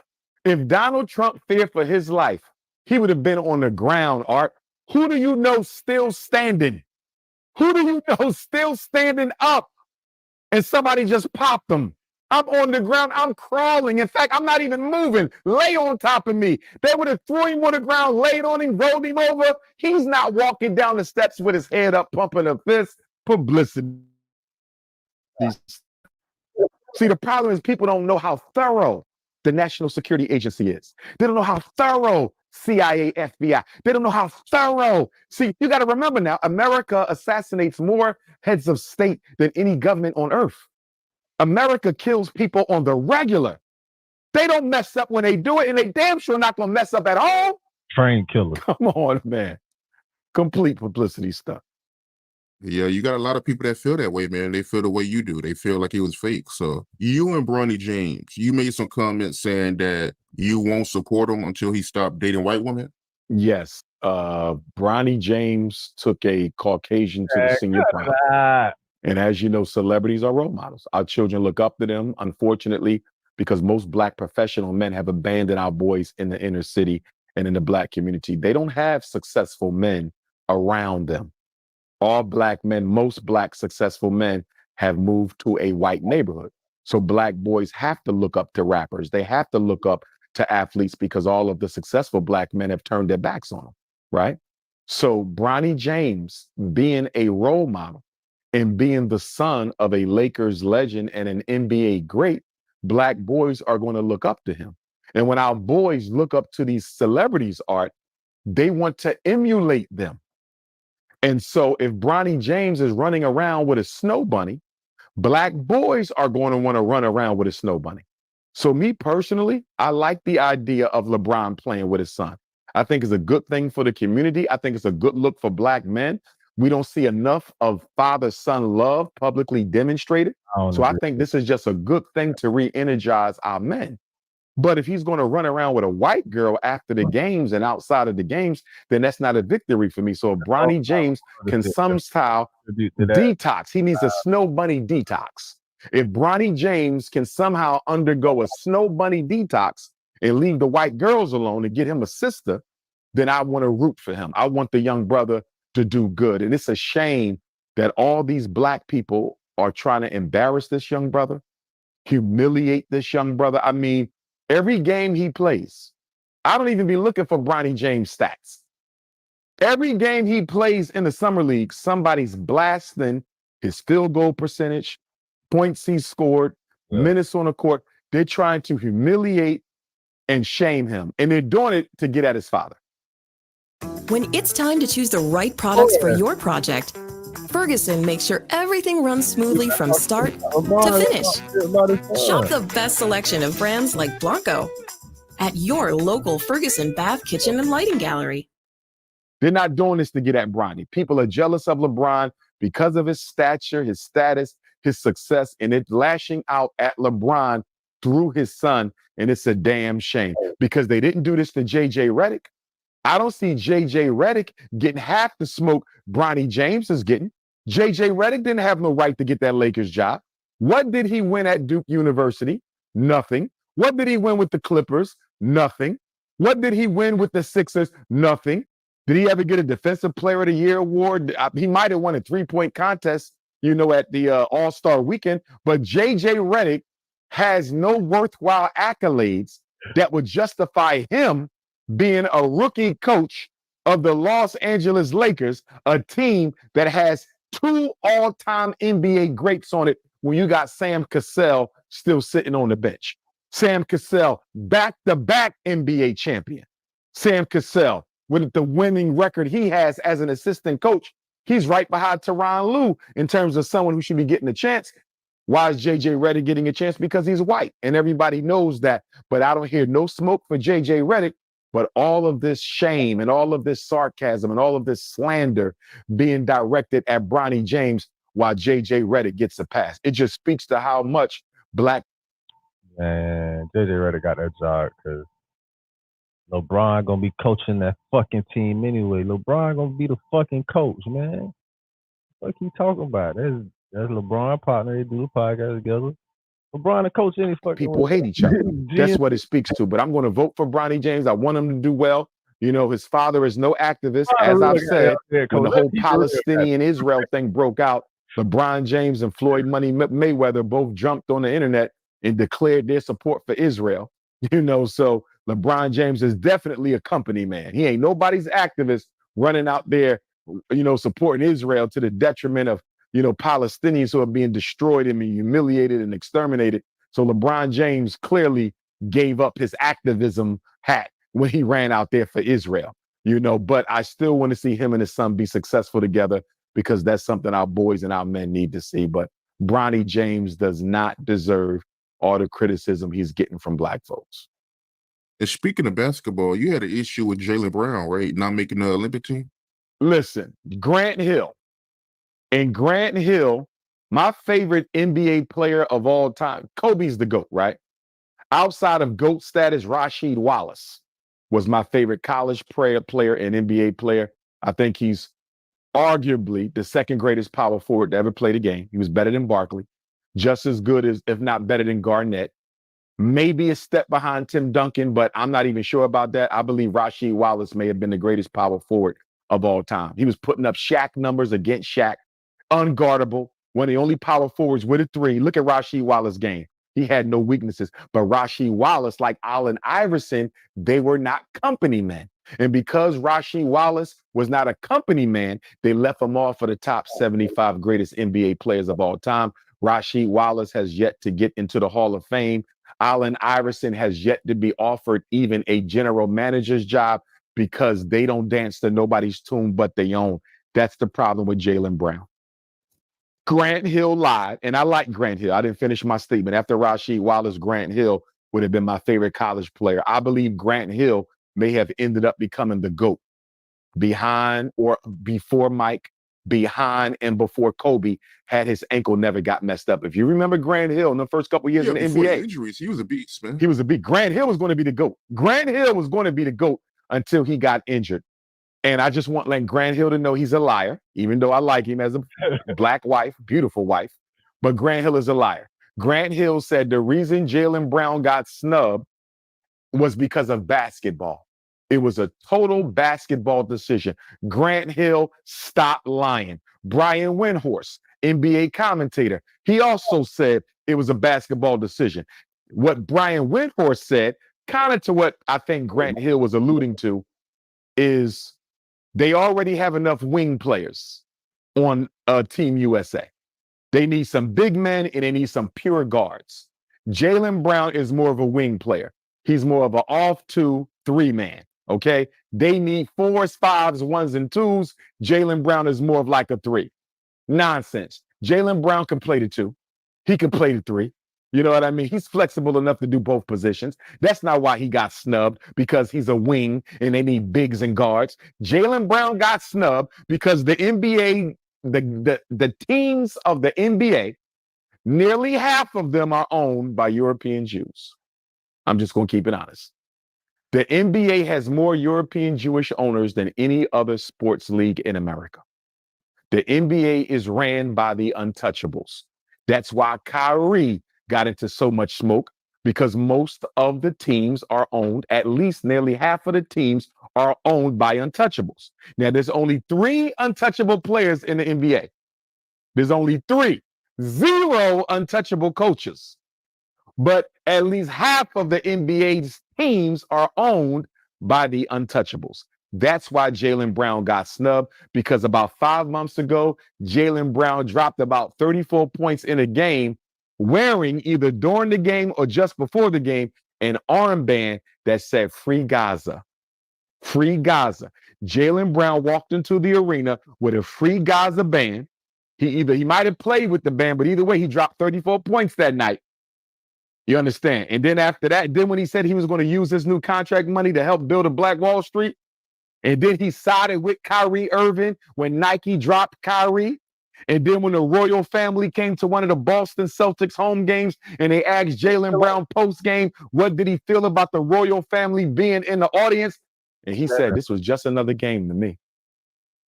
That's why Jaylen Brown got snubbed. All of the above, but the main reason, you supported Palestine and the NBA's teams are owned by Jews. That's why he's not on Team USA. And it speaks to the fact that Black athletes don't have power, Art. They're not powerful. People say, yeah, the Black athlete, they ain't got no power. What did LeBron James do soon when Israel started duking it out with Palestine? He jumped his ass on the internet and make sure Israel knew, I'm with y'all. What did Mayweather do? Mayweather jumped on there and said, I'm with Israel. Sent a whole plane full of supplies over there. I don't know if he ever did that for an American city. Did Floyd Mayweather do that for Hurricane Katrina? Did he do that for Hurricane Harvey? He damn sure did it for Israel. And I like Floyd Money Mayweather, but I cannot condone cooning by any Black man at all for any reason at any time. So although I like LeBron as a person, father, Black, white, Black children, although I like Money Mayweather as a person, probably the greatest pound for pound boxer of all time, until Gervonta Davis overtakes his 50-0, 50-0, 51-0 record. Because I think Tank, if he never loses, and I hope he never does, because Tank is my favorite boxer, Tank is going to go down as the greatest pound for pound of all time. He's going to take Money Mayweather's position. Tank is going to take it. Tank is going to take it. He got to fight better competition, bro. I agree, but let's not act like Mayweather didn't duck some folks in their prime, though. Let's not act like Mayweather didn't duck some folks in their prime. But here's the biggest reason why I'm going to give it to Tank. 2 reasons. He's more humble than Mayweather. Much more humble. And he's a much more powerful fighter. Mayweather was finesse. Don't get me wrong. Mayweather knock you on your ass in his early years. But he didn't have the punching power of a Gervonta Tank Davis. He was not the punching powerhouse of a Gervonta Tank Davis. He ain't doing nothing with the power. He ain't fighting nobody, bro. Well, you can only fight what's there. You know what I mean? But they coming. I just think, don't get me wrong, he got a long way to go, but he there. He on course. Tank going to be the greatest of all time if he don't lose. Tank is going to be one of the greatest of all time if he don't lose. I mean, Shakur Stevenson there. I mean, Devin Haney. I like there. Shakur. Shakur got to get more power. And I want Shakur Stevenson. I like Shakur too. You know, when he proposed to his Black queen in the ring, married that young sister, hopefully they still together. I tip my hat off to that young brother, because being a boxer, being prominent, being a young, attractive brother, he could easily just play the field and be a player and be out there. That brother married his baby mom, put a ring on it. Shout out to Shakur Stevenson for that. But I do want Shakur Stevenson to stop going back and forth with people on the internet. You can't be thin-skinned if you're going to be in a public space. I got to deal with that. I'm in a public space. You can't be thin-skinned. People are going to talk about you. They're going to make up lies about you. They're going to throw dirt at you. You got to be able to take it in stride, bro. And with that, with the whole Mason Cameron thing, I didn't like it too much. I didn't like it. I like Cameron. I think the Dipset sound was a very powerful sound that was underrated. I think Mace is one of the greatest lyricists of all time. One-on-one lyrics, Mace, few people could touch him. I remember back in the day, I was hoping him and Jadakiss would do an album together. But here's what I want to say to Cameron and Mace. We are in our 40s. Shakur Stevenson, how old is Shakur Stevenson? Probably about 21. I want to say that he got to be in his late 20s. Right. We old enough to be his father. Definitely go with Fanfare. They have your back. They're going to fight for you. They're going to make sure you get the correct treatment and make sure you're keeping up with the medical records, keeping in contact with the adjusters, and just keeping you informed with the case step by step. So today's the day. I've got my RTA mock system and Coyote appliances. Nobody gives a Cameron is old enough to be Shakur's father. Mace is old enough to be Shakur's father. Dr. Umar is old enough to be Shakur's father. Don't insult the young brother. Educate him and bring him along. When Cameron said, I'll smack, what'd he say? I'll smack the taste out your mouth or whatever. Don't do that, Cam. And I don't believe Cam would really actually do that. I think he's a stand-up guy. I don't think Mace would actually do that. I think he's a stand-up guy as well. But what I don't, we the OGs now. We ain't elders yet. We got another quarter of a century before we become elders. But we the OGs. And as the OGs to the brothers in their 20s and their 30s, because we in our 40s, we're supposed to be bringing them along. We shouldn't be publicly trying to humiliate them, negatively criticize them. I think Cam and Mace had a right to say what they said. They had a right to say what they said. They were not the only people who said what they said. But I felt that they could have been a little bit more thoughtful in their remarks. They could have been a little bit more diplomatic because a lot of people liked them. They followed them. They listened to them. We grew up on them. You know what I'm saying? So my two of the biggest artists of the early 2000s. So my thing is to Mason Cam, don't belittle the brother. He doing his thing. He boxing. If you think he boring, keep that to yourself. He's involved in it. He ain't on the street selling dope. He ain't hustling cars. He ain't beating women. He ain't running credit cards. You know what I mean? The brother is engaged in a respectable profession, like the two of you brothers are engaged in a respectable profession. Let that brother do him. Don't threaten him. Don't smack him down.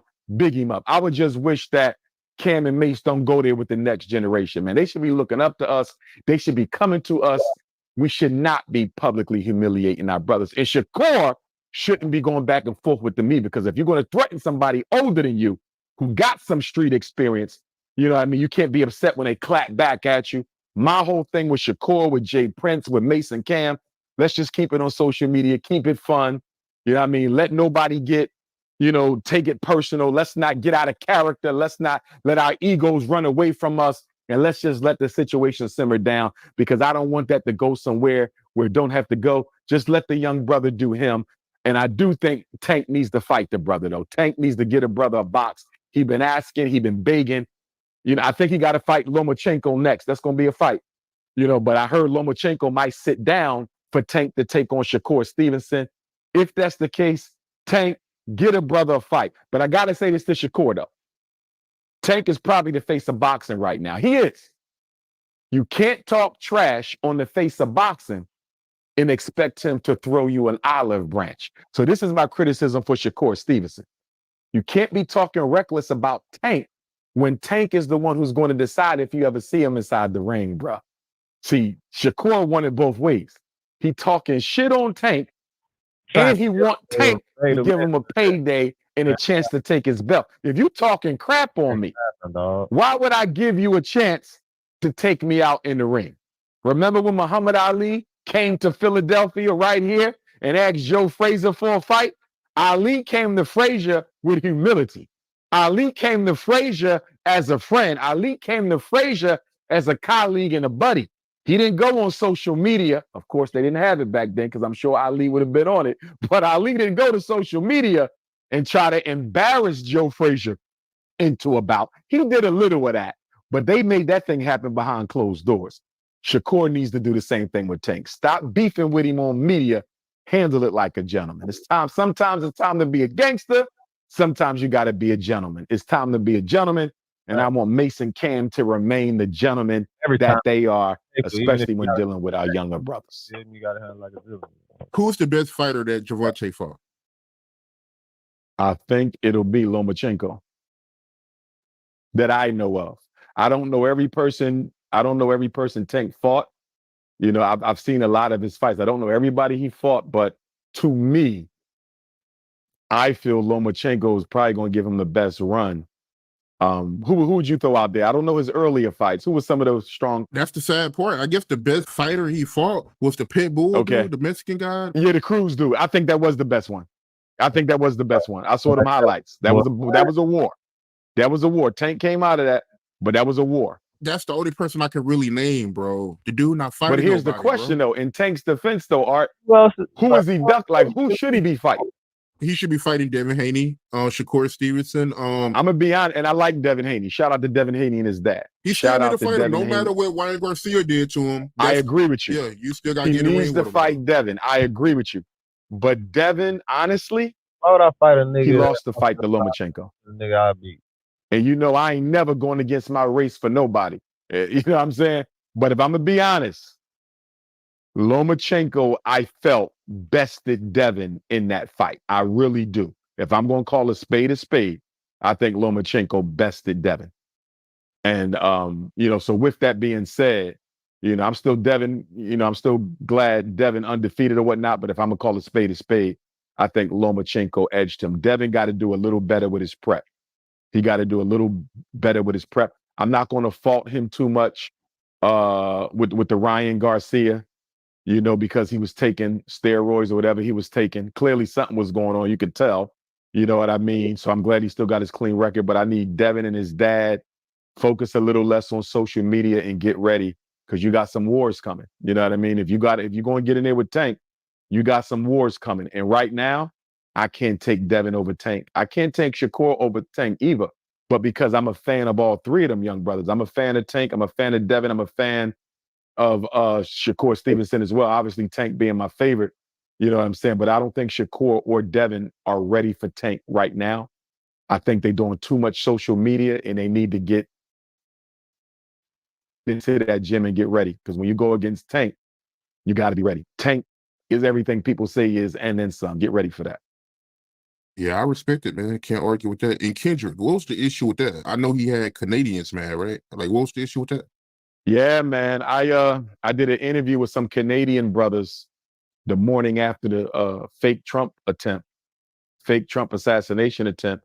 And those brothers, they alluded to the fact that, in their opinion, the title of Kendrick Lamar's song, They Not Like Us, was intended as a slight against the Canadian Africans.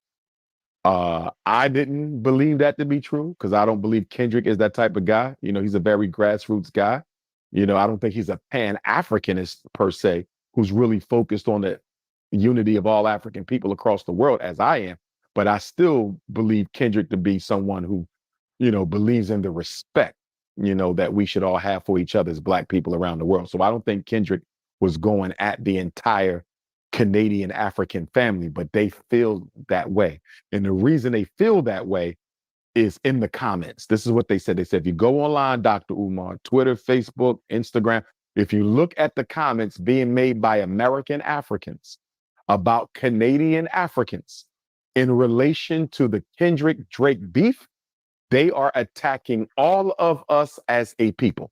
They're not just attacking Drake, saying he's not like us. They're saying that the Canadian African is not like the American African. And what I told those brothers, shout out to them, and I hope to see them October 5th and 6th when I come to Toronto this year. But what I told them brothers, if Kendrick intended that song as a slight against the Canadian African community, I have a problem with Kendrick because that's a violation of Pan-African protocol and unity. Although I said, I don't believe that's the way it was intended. And there was another brother on the set of that podcast interview in Newark, New Jersey. Shout out to Mouse. And he clarified. He said, Dr. Umar. That is not the way it was intended, bro. It couldn't have been. Mark Kendrick was talking about Drake. Kendrick was not talking about all Canadian Africans. And a lot of other people have since then texted me because they saw the Breakfast Club conversation. They said, Dr. Umar, Kendrick was talking to Drake and Drake only, not all Canadian Africans. He has fans in Canada. Why would he do that? And for niggas to say, if you go on a comment, bro, fuck them comments. You talk about all the comments or all this shit. Like, bitch, what? You got like these people commenting this motherfucking him directly. Or his people directly commenting, man. This is random motherfuckers all around the world. I genuinely believe that. Crazy. But you know what I told them? Just like I'm going to tell you, I said, Kendrick needs to clarify. Just like Drake needs to clarify if he's black first or Jewish first, Kendrick needs to clarify that They Not Like Us was only for Drake. I was not trying to say that Canadian Africans are unlike American Africans and have no right to practice or participate in our hip hop. Man, fuck that. Man, fuck that. You ain't got to say shit. Man, what the fuck? Hell no, fuck that. As a music, man, fuck that. Fuck that. You feel me? He could do it in the interview. He could do it on a live. He could do it on the record. I had to do it. I had a beef with a brother in the conscious community. I talked about him being pale. Very fair-skinned brother. I was only talking to him. I was not attacking pale-skinned Africans. I was not attacking albino Africans. I was not attacking mixed-race Africans. I was not attacking light-skinned Africans. I was talking about one person. But guess what, Art? My inbox got flooded by albino Africans, light-skinned Africans, mixed-race Africans, pale Africans. They said, Dr. Umar, why you hating on us like that? I'm a support. I'm not hating on you, bro. I'm going to war with this brother.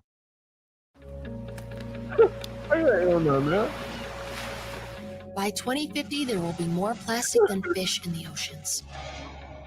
There are 18 billion pounds of plastic waste entering our oceans every year. You've seen the images. Our marine life is under threat. So we've created a new plan to do something about it, just by changing. But they took it personally. And because you got people in the comments trying to make it sound like Kendrick was attacking all of Black Canada, Kendrick needs to speak to all of Black Canada. I don't want this to turn into a Tupac Big. We've already learned the history of that. I lived through the Tupac Big. I remember we were supposed to have Little Kim at my Spring Fling concert in 1997 when I was president of the Black Student Union at Millersville University. It was going to be Little Kim and KRS-One, and Biggie got shot and Little Kim dropped out, and Jay-Z. We brought Jay-Z in place for Little Kim. So I lived through that East Coast, West Coast. We don't need no above the border, below the border beef. We don't need no American African versus Canadian African. What happened to Rick Ross, we don't need that. We don't need Black people going into Canada being attacked by African Canadians or African Canadians, Canadian Africans rather, coming to America being attacked by American Africans. Nah, we one people, man. That ain't finna happen, bro. What? That shit ain't. Hell no, man. That shit only a discussion because you talk about it, right? Like you talk, nobody even know about no shit like that. That's how they feel over there personally. Man, that shit funny. Hell no, Kendrick. I wouldn't say shit about nothing. And just for the record, I think the battle was even. I don't think nobody won. And I fuck with Drake. But nah, bro. I wouldn't tell. Man, as a hip hop, like, man, everything. Fuck that. That border that divides us, that's a white man's border. That ain't us. That border that divides Canada and America, that was put there by Caucasians. That wasn't put there by black people. So why would we identify with an artificial boundary that our mutual oppressors created? Black Canadians, our Canadian African brothers and sisters, they catch the same hell that we catch here, man. They catch the same hell. So I don't want this to become a Canada versus America war. No, Drake, Kendrick, put it into this. Too many people can get hurt behind it. Let's put it into it. And you had an issue with Drake also, right? I want him to clarify whether or not he identifies as a black man, because too many people, I've never seen him say he didn't, but too many people are telling me that he doesn't, that he's always pushing his Jewish heritage, which is fine. But you became a millionaire through hip hop. You made your name. Can you not be Jewish and black? Somebody tell me this. I want to know. Because I thought Judaism or whatever, oh, that was a religion.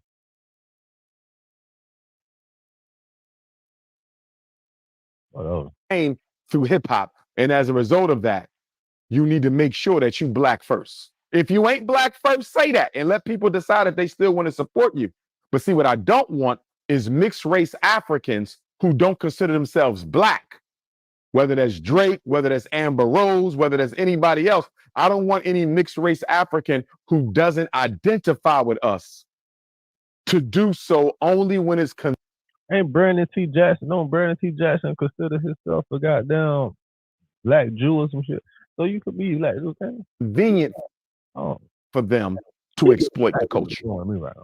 Because if you don't identify as black, you are a visitor in the house of hip hop, as far as I'm concerned.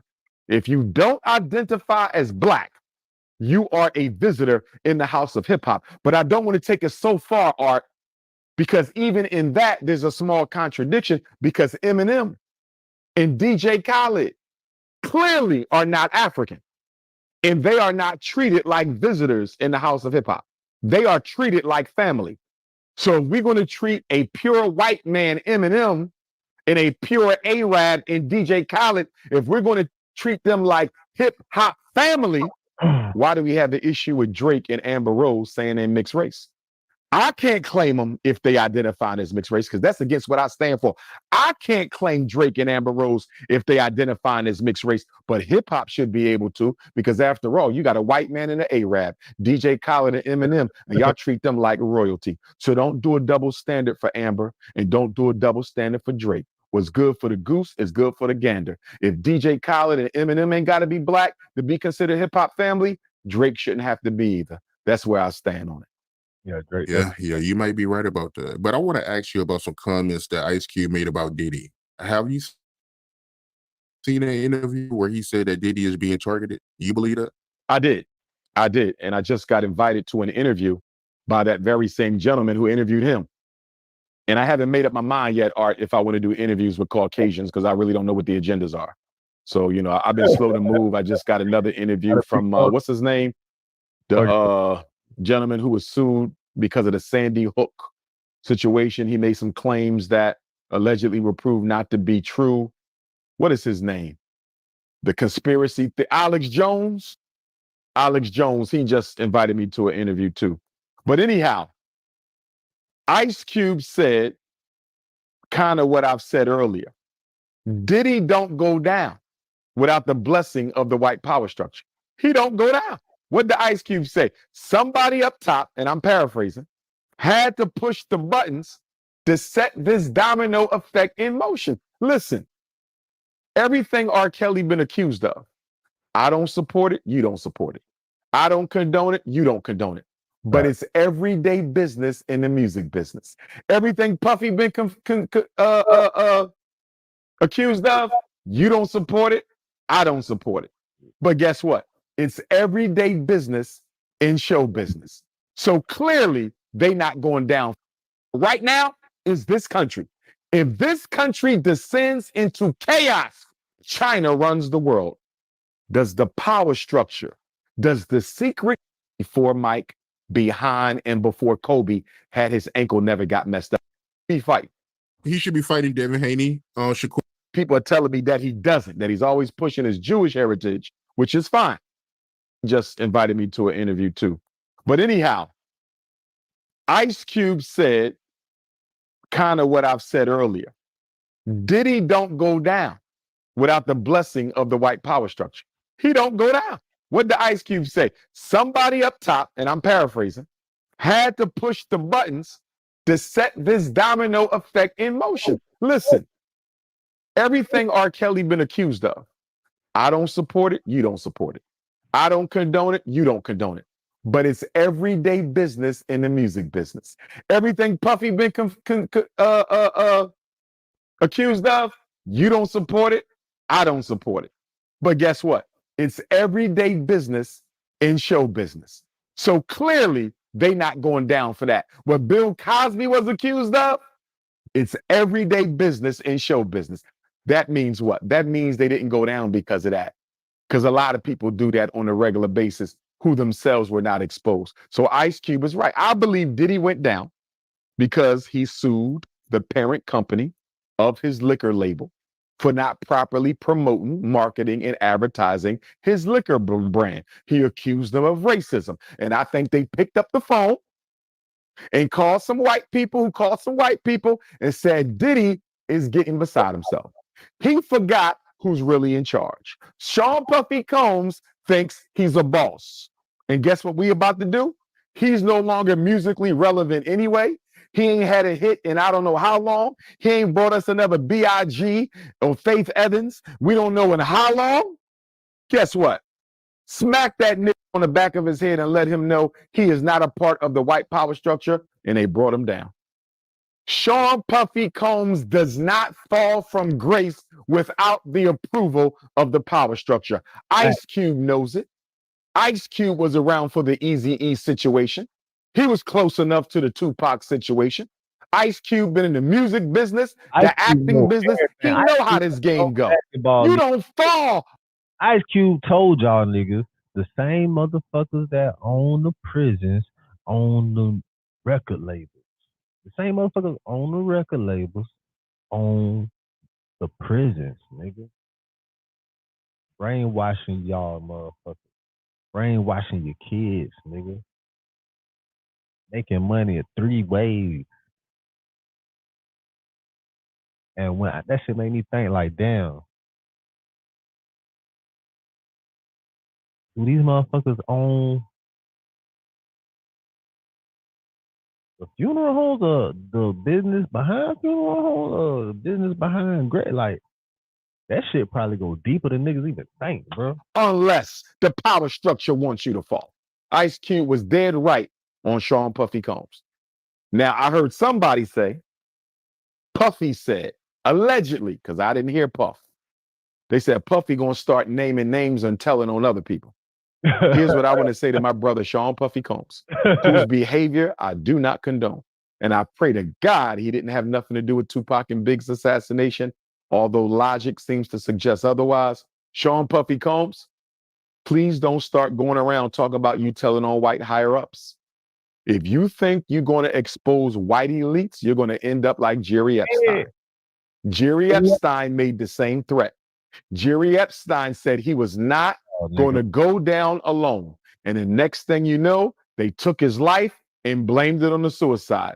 Puffy, I believe Sean Puffy Combs is too smart to start publicly threatening white elites. I think he knows enough to know. I think his entertainment uncle, Clive Davis, taught him enough where Puffy knows you cannot publicly threaten white elites. It won't end good. So Puff, for the sake of your children and your family and your mom who love you and still need you, bruh, please don't go around threatening white elites. You're going to have to take this one on the chin for the sake of your family and for the sake of your life. How you feel about the backlash that Jay-Z got for going to, Tom Brady Hall of Fame ceremony, but not going to any of the 50th anniversary of hip-hop events? When we brought Jay-Z to Millersville University in the spring of 1997, it's been 25 years, and I have seen the growth of Sean Carter. When I met him backstage at our concert and we took our photos, he was just about to drop In My Lifetime Volume 1. Reasonable Doubt was already out. In My Lifetime Volume 1 was about to drop.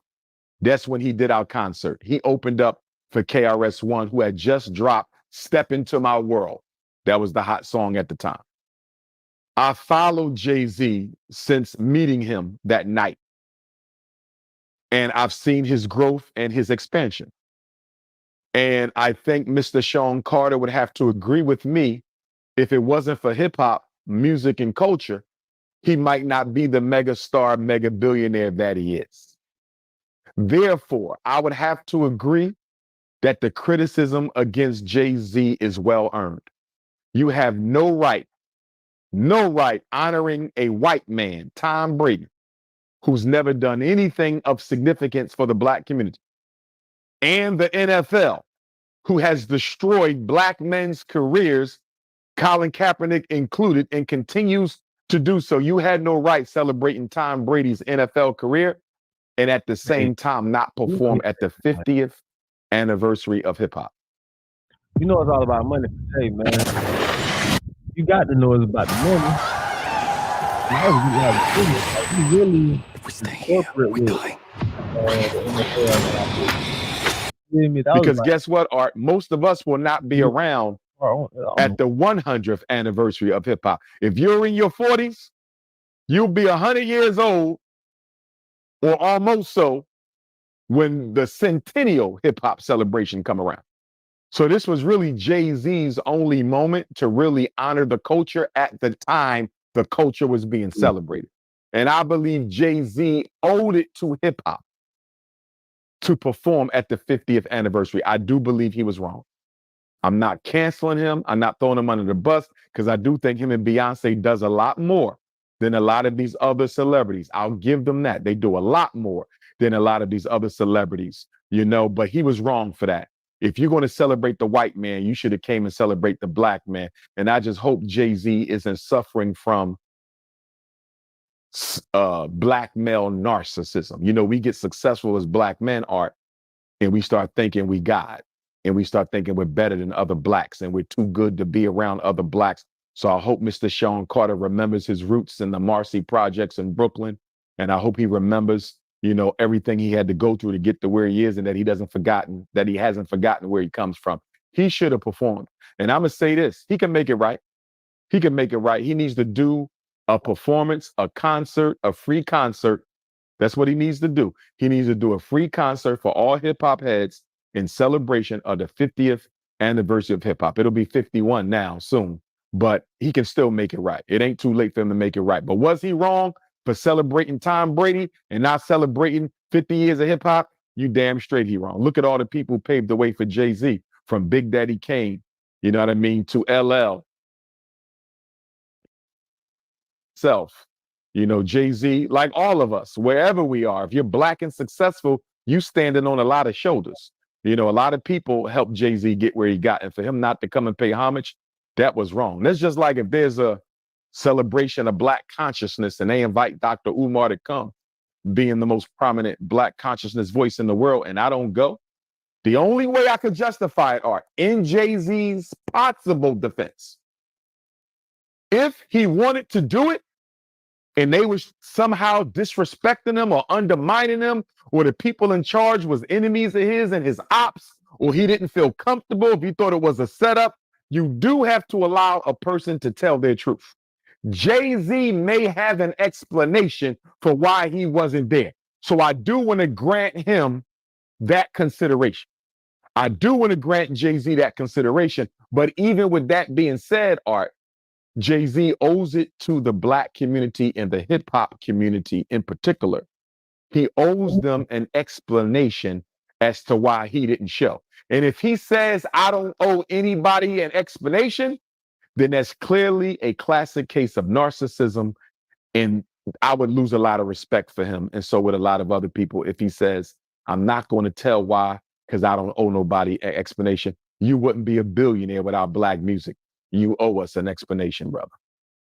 Yeah, well said. But I want to ask you about a comment that somebody made. And I don't know how you and this person relationship is now, but Candace Owens, she did an interview with Don Lemon, a very entertaining interview, but she made a comment that had him mad, right? And I want to get your opinion on it. She said that if you're transgender, you have a mental disorder. You agree with that? And I saw a clip of that, and Sister Candace, she was correct in what she stated, but a little off with her stats. I think she said up until the DSM-5, homosexuality was listed as a mental illness. That was incorrect. It was up until the DSM-3 that homosexuality was listed as a mental illness in the Diagnostic and Statistical Manual of Mental Disorders. In the 1970s, the American Psychiatric Association went through a homosexual revolution where the homosexuals protested the fact that their lifestyle was considered a mental illness. And they basically had a coup at an American Psychiatric Association convention, and a white psychiatrist from Philadelphia who was a closet homosexual went to that California APA convention and testified wearing a bag or a mask over his face, because back then it wasn't popular to be gay. And so he testified with a mask on his head. And I think a few other homosexual psychologists and psychiatrists testified, without revealing their identity. And the American Psychiatric Association voted to overturn homosexuality as a mental illness. It was removed, but they did produce a position paper, Art, 1974-75. The APA position paper on homosexuality came out. And in a position paper, you can get it off the internet today, it clearly stated that they did not depathologize homosexuality because there was proof people were born gay. They did it because of social pressure. You hear what I'm telling you? It wasn't like we found out people were born gay, lesbian, and transgender, and because the science suggests that people are born this way, we're going to depathologize homosexuality. That's not what they said. They said we do not have proof that people are born this way. But because we have a segment of society that is objecting to our pathologizing of their way of life, we're going to remove it from the DSM. So basically, they got bullied. The American Psychiatric Association and the American Psychological Association in the 1970s, they were bullied into declassifying homosexuality as a mental illness. And I don't believe that was an accident. Dr. King is assassinated in 1968. The American white power structure had already decided that Black people's issues can never again be the primary issue in this country. So the Stonewall riots kicked off right after Dr. King's assassination, not too long thereafter. And then this is when the homosexuals had the coup at the American Psychiatric Association convention in California.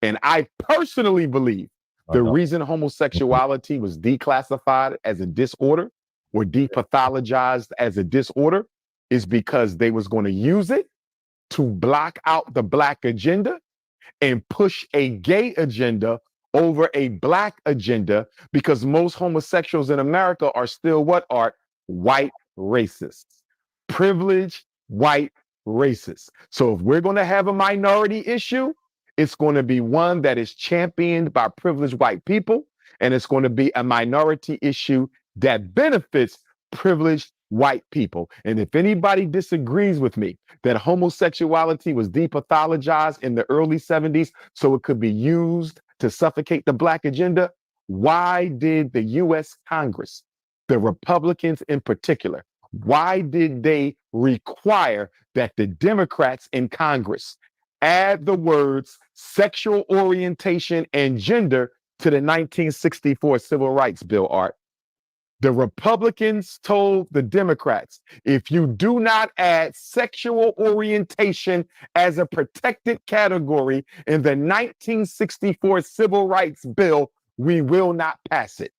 We will not approve it unless you add sexual orientation and gender. Can I ask you a question, Art? Homosexuality wasn't a big public issue in the 1960s. They wasn't running around fighting for equal justice the way they do now in the 1960s. So why did the Republicans tell the Democrats, Lyndon Baines Johnson, if you don't put sexual orientation as a protected category in the Civil Rights Bill, we not going to pass it? You know why they made them put it in there, Art? Because they knew they was going to use it to help homosexuals hijack the civil rights movement from Black people. Candace Owens, to your question, is same-sex relationships a mental illness? I can't say if it is for white people because I'm not Caucasian. I can't say if it is for brown people. I'm not Latino or East Indian. I'm not a Native American. I can't say if it is for yellow people. I'm not Chinese or Japanese. I can only speak for my people. Behavior is culturally determined. Behavior is culturally determined. So nobody can tell you what is right or wrong for your culture. Only those in that culture can determine that. You follow me?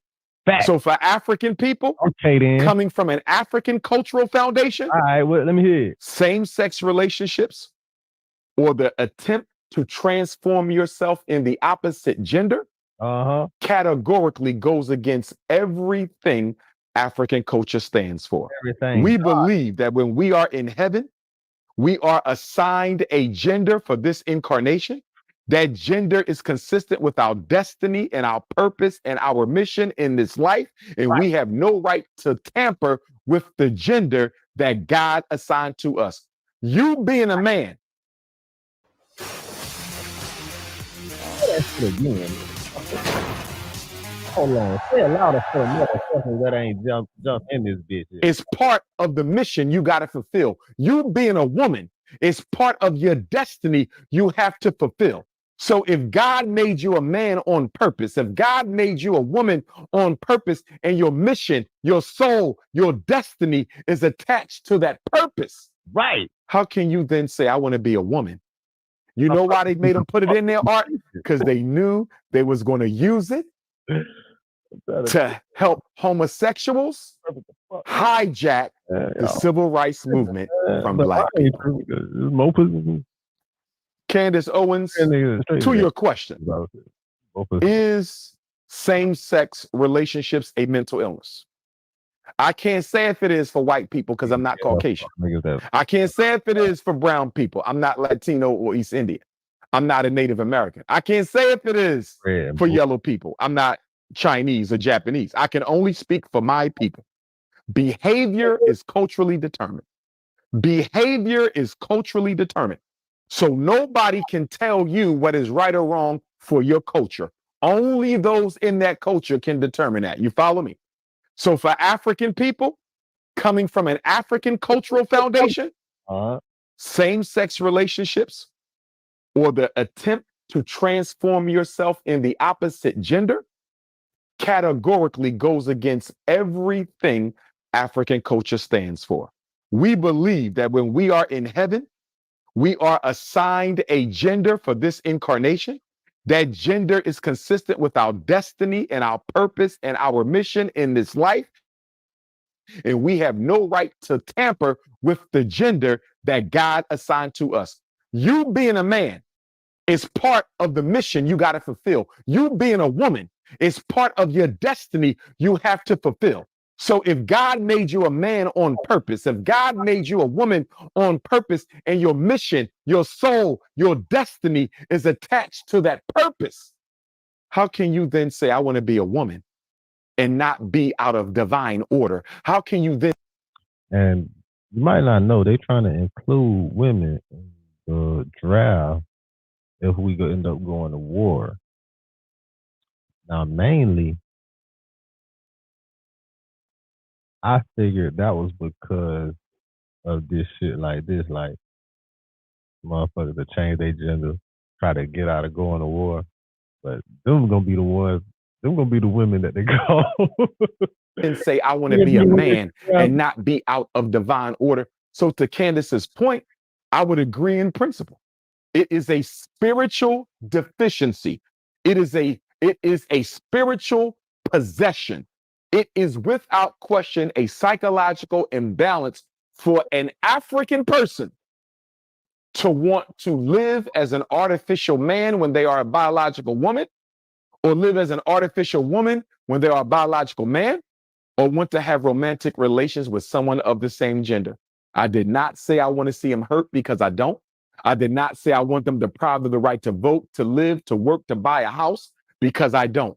but I believe marriage is between a man and a woman. That is African. That is how we have lived for hundreds of thousands, if not millions of years. And nobody, including Barack Obama, Joe Biden, or Kamala Harris, is going to convince me of anything different. But I don't believe in disrespecting people because of their sexual orientation.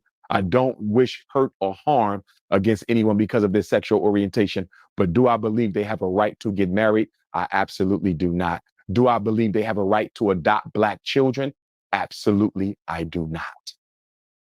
I respect it. Team USA, if I'm not mistaken, right, and you can correct me if I'm wrong, but you feel like they cheated against South Sudan? That was one great game. It was an exhibition, so it wasn't a disqualification game between Team USA and Team South Sudan. I do believe the South Sudanese won the game. I believe there was a series of strategic no calls by the referees to give Team USA the game. And don't get me wrong, I'm not rooting against my brothers on Team USA. Steph Curry, Black wife, Black family, I'm a fan. LeBron James, Black wife, Black family, I'm a fan. You know, Kevin Durant, one of my favorite players of all time. You know, they got Jason Tatum. You know what I mean? So I like the players. You know, I'm a fan of them guys. But I'm just going to be honest with you. Whenever it's Africa against anybody else, I'm riding with Africa. Period. When they play anybody else, I'm for my brothers. I ain't rooting for USA. I'm rooting for the brothers playing. But whenever they go against Africa, I'm an African first. So I was rooting for South Sudan, and I believe the referees cheated them out of that victory. It wouldn't have counted for Olympics. It was only an exhibition from what I understand, but they won that game. And what you got to understand, Art, the Olympics is political. It's very much political. The Olympics is an extension of America's international agenda and their foreign relations campaign. You know, and the referees understand that. So they're going to do whatever they can do to make sure the most powerful countries come out on top if they have a possibility to come out on top. So if South Sudan sees America again, they're going to have to beat them by a whole lot more to walk away with the victory. It's the same thing in the NBA. The NBA is rigged so the better teams win, even when the lower team outplayed them. The referees will rob them of a victory in the last couple of minutes. You've seen this plenty of times. I've seen this plenty of times. It's no different than in the Olympics. So I'm proud of South Sudan. And again, I root for my American African brothers when they play against anybody except an African team. I'm Team Africa all day long. So whether they playing against Congo, Sudan, Nigeria, I'm always riding with Africa. You ain't never got to second guess that. But I do have to say, I'm very disappointed in Joel Embiid. I'm not only disappointed in him for marrying outside of his race, I know you're going. I'm disappointed in Joel Embiid for not playing for Team Cameroon. Joel Embiid should have represented Africa in the Olympics. Luka Doncic represented Slovenia, did he not? Nikola Jokic represented his home team. A whole bunch of European NBA players represented their white countries, even though they lost, even though they got disqualified. They represented their home. Joel Embiid, why didn't you represent your home? To me, Joel Embiid not representing Africa in the Olympics may have been a more disrespectful move than him not marrying a Black woman. Even though I think he's the best player in the NBA by far, I think he's better than Jokic and Joker. Joel Embiid did Africa and African people a disservice by playing for Team USA and not playing for Team Cameroon or another African country. I'm disappointed in my brother. Yeah, that's that nigga more disappointed that he didn't play for his country than he disappointed that he ain't married a Black woman. Hell no. crazy. Because when you look at the NBA players like Luka, I mean, he played for. That nigga feel strongly about that because he was just on Bronny James' ass. Like, Bronny a kid, man. He came up around these bitches. This all just been around him. He ain't had, you know what I'm saying? Them white girl probably know how to treat him and shit. You know what I'm saying? Other Black girls in the school, he came in like, oh, do you think you somebody because your dad LeBron, bitch? You ain't, you just LeBron's son. He probably just pays for all that white girl know how to treat niggas. For his own team. Can't blame Barney for that, man. You can't blame Barney for goddamn what he was around, what he had to select from. So they play even when they know they're gonna lose. They know when they see America they're gonna lose. Joker knew they was gonna lose when they saw America. Luka knew, and I'm not sure who they lost to, but they knew they would lose if they saw America, and they did it anyway because it's about loving who you are, man.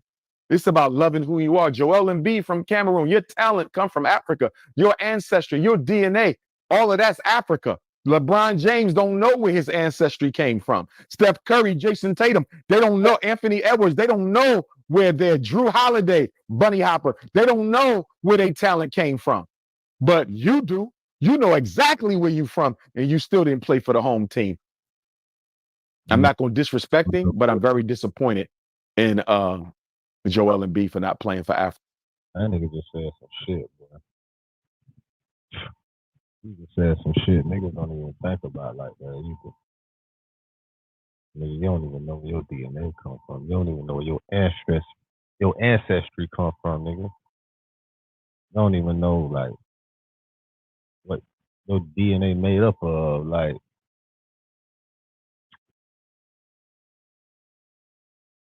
majority of us niggas is mutt.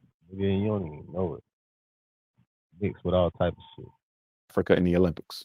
Over there. Yeah, that's crazy, man. He should have played for Africa. I don't know why he didn't do that, man. You know, a lot of players do it. So, yeah, that's weird, man. I don't know why he didn't do that. But how you feel about the Sonya Massey incident? Her getting shot by a cop. You got Yes, indeed. Yes, indeed. Springfield, Illinois police. She called the police to her house. If I am correct in recanting the facts of the story, 2 police entered into the house. One was walking through the house. Another cop stayed with her in the kitchen area. She had a hot pot on the stove or something. I think she requested to move it. He told her that she could, so she went over there to move the pot. I don't know if he's trying to insinuate she wanted to throw the hot water on him, or I don't know what was in the pot, but she called the police, Art. She called the police because she thought there may have been an intruder around her home. Right. She called the police for assistance and ended up getting motherfucking murdered. And that's some bullshit. Like, that shit, like, hurt my heart, bro. Like, that shit.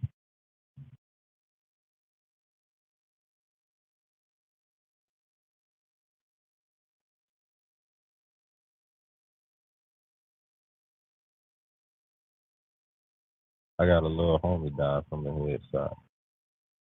He's a good rapper. I met Jake because I was doing his videos. There's people.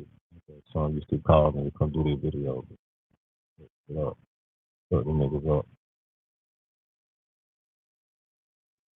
And to see how that motherfucker shot that lady in the head, bro, that shit felt really hot. I be thinking about my little nigga. Like, I had my auntie die in my arms. She took that last girl basically in my arms. I'm helping her to the room. That shit different. Like,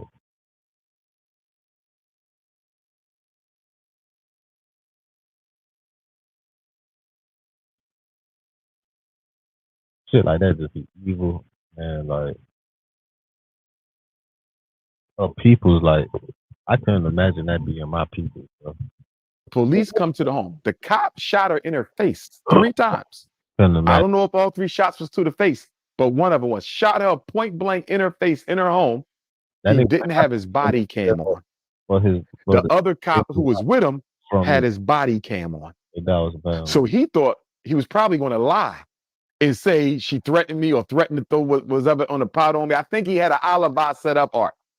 He didn't know his partner didn't turn his body cam off. So the whole thing, I believe, got caught on tape. It may just be the audio. I don't know if they caught video, but nonetheless, that is really what proved that was an unprovoked police assassination.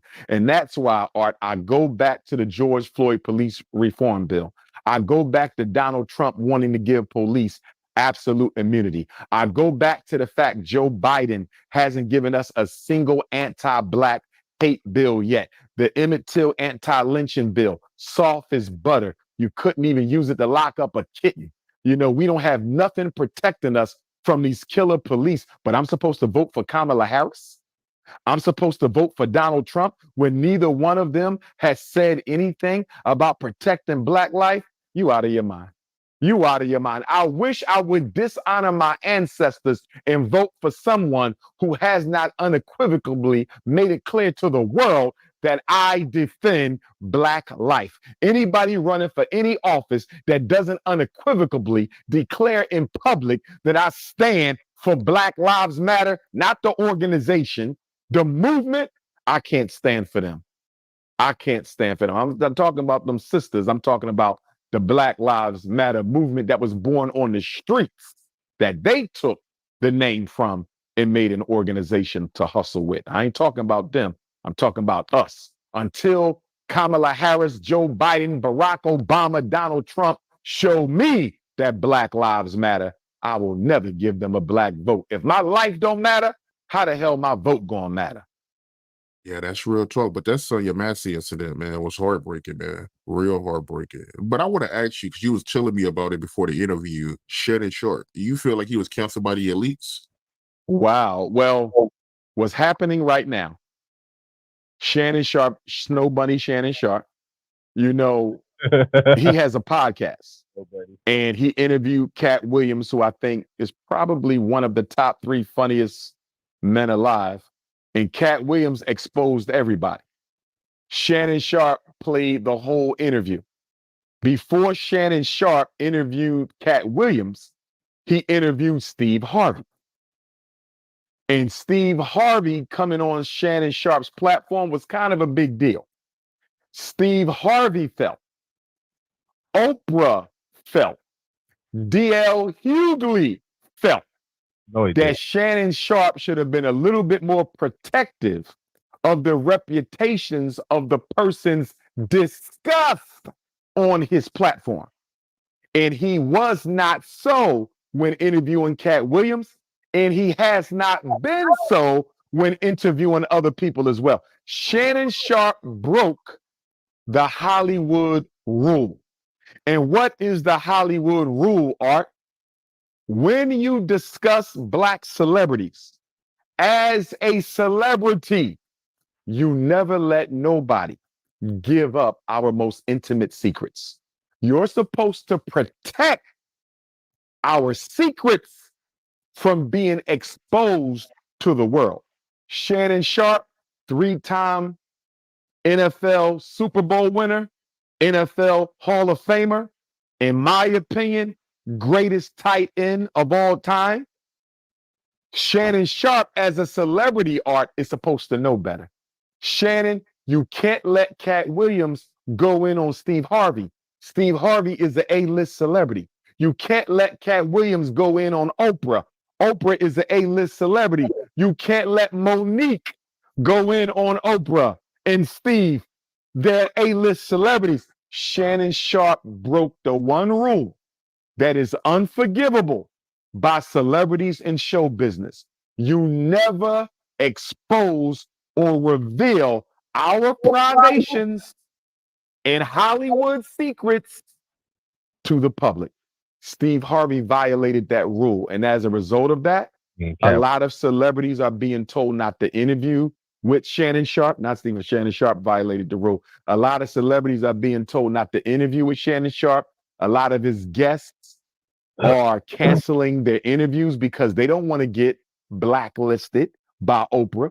Who wants to be on the wrong side of Oprah in Hollywood? Who wants to be on the wrong side of Tyler Perry in Hollywood? Who wants to be on the wrong side of Steve Harvey in Hollywood? And as a result of that, Shannon Sharp, here's what I think.